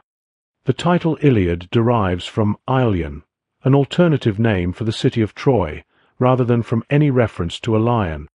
Technically, Troy denotes the surrounding region, while Ilion corresponds more closely to the city itself, akin to a state capital. Thus, the Iliad can be understood as the story of Ilion. Although this title, like the division of the poem into 24 books, likely reflects a later editorial tradition, the poem's opening line provides a clearer sense of its purpose. Sing, goddess, the anger of Peleus' son Achilles. Here, the poet invokes the muse, seeking divine insight into the hero Achilles, the nature of his anger, and the devastating consequences that follow. To modern readers, the conclusion of the Iliad may appear enigmatic. Rather than narrating dramatic events such as the construction of the wooden horse or the ultimate fall of Troy, the poem culminates in the funeral of Hector, Achilles' chief adversary. This focus is deliberate. The Iliad does not purport to recount the entire Trojan War.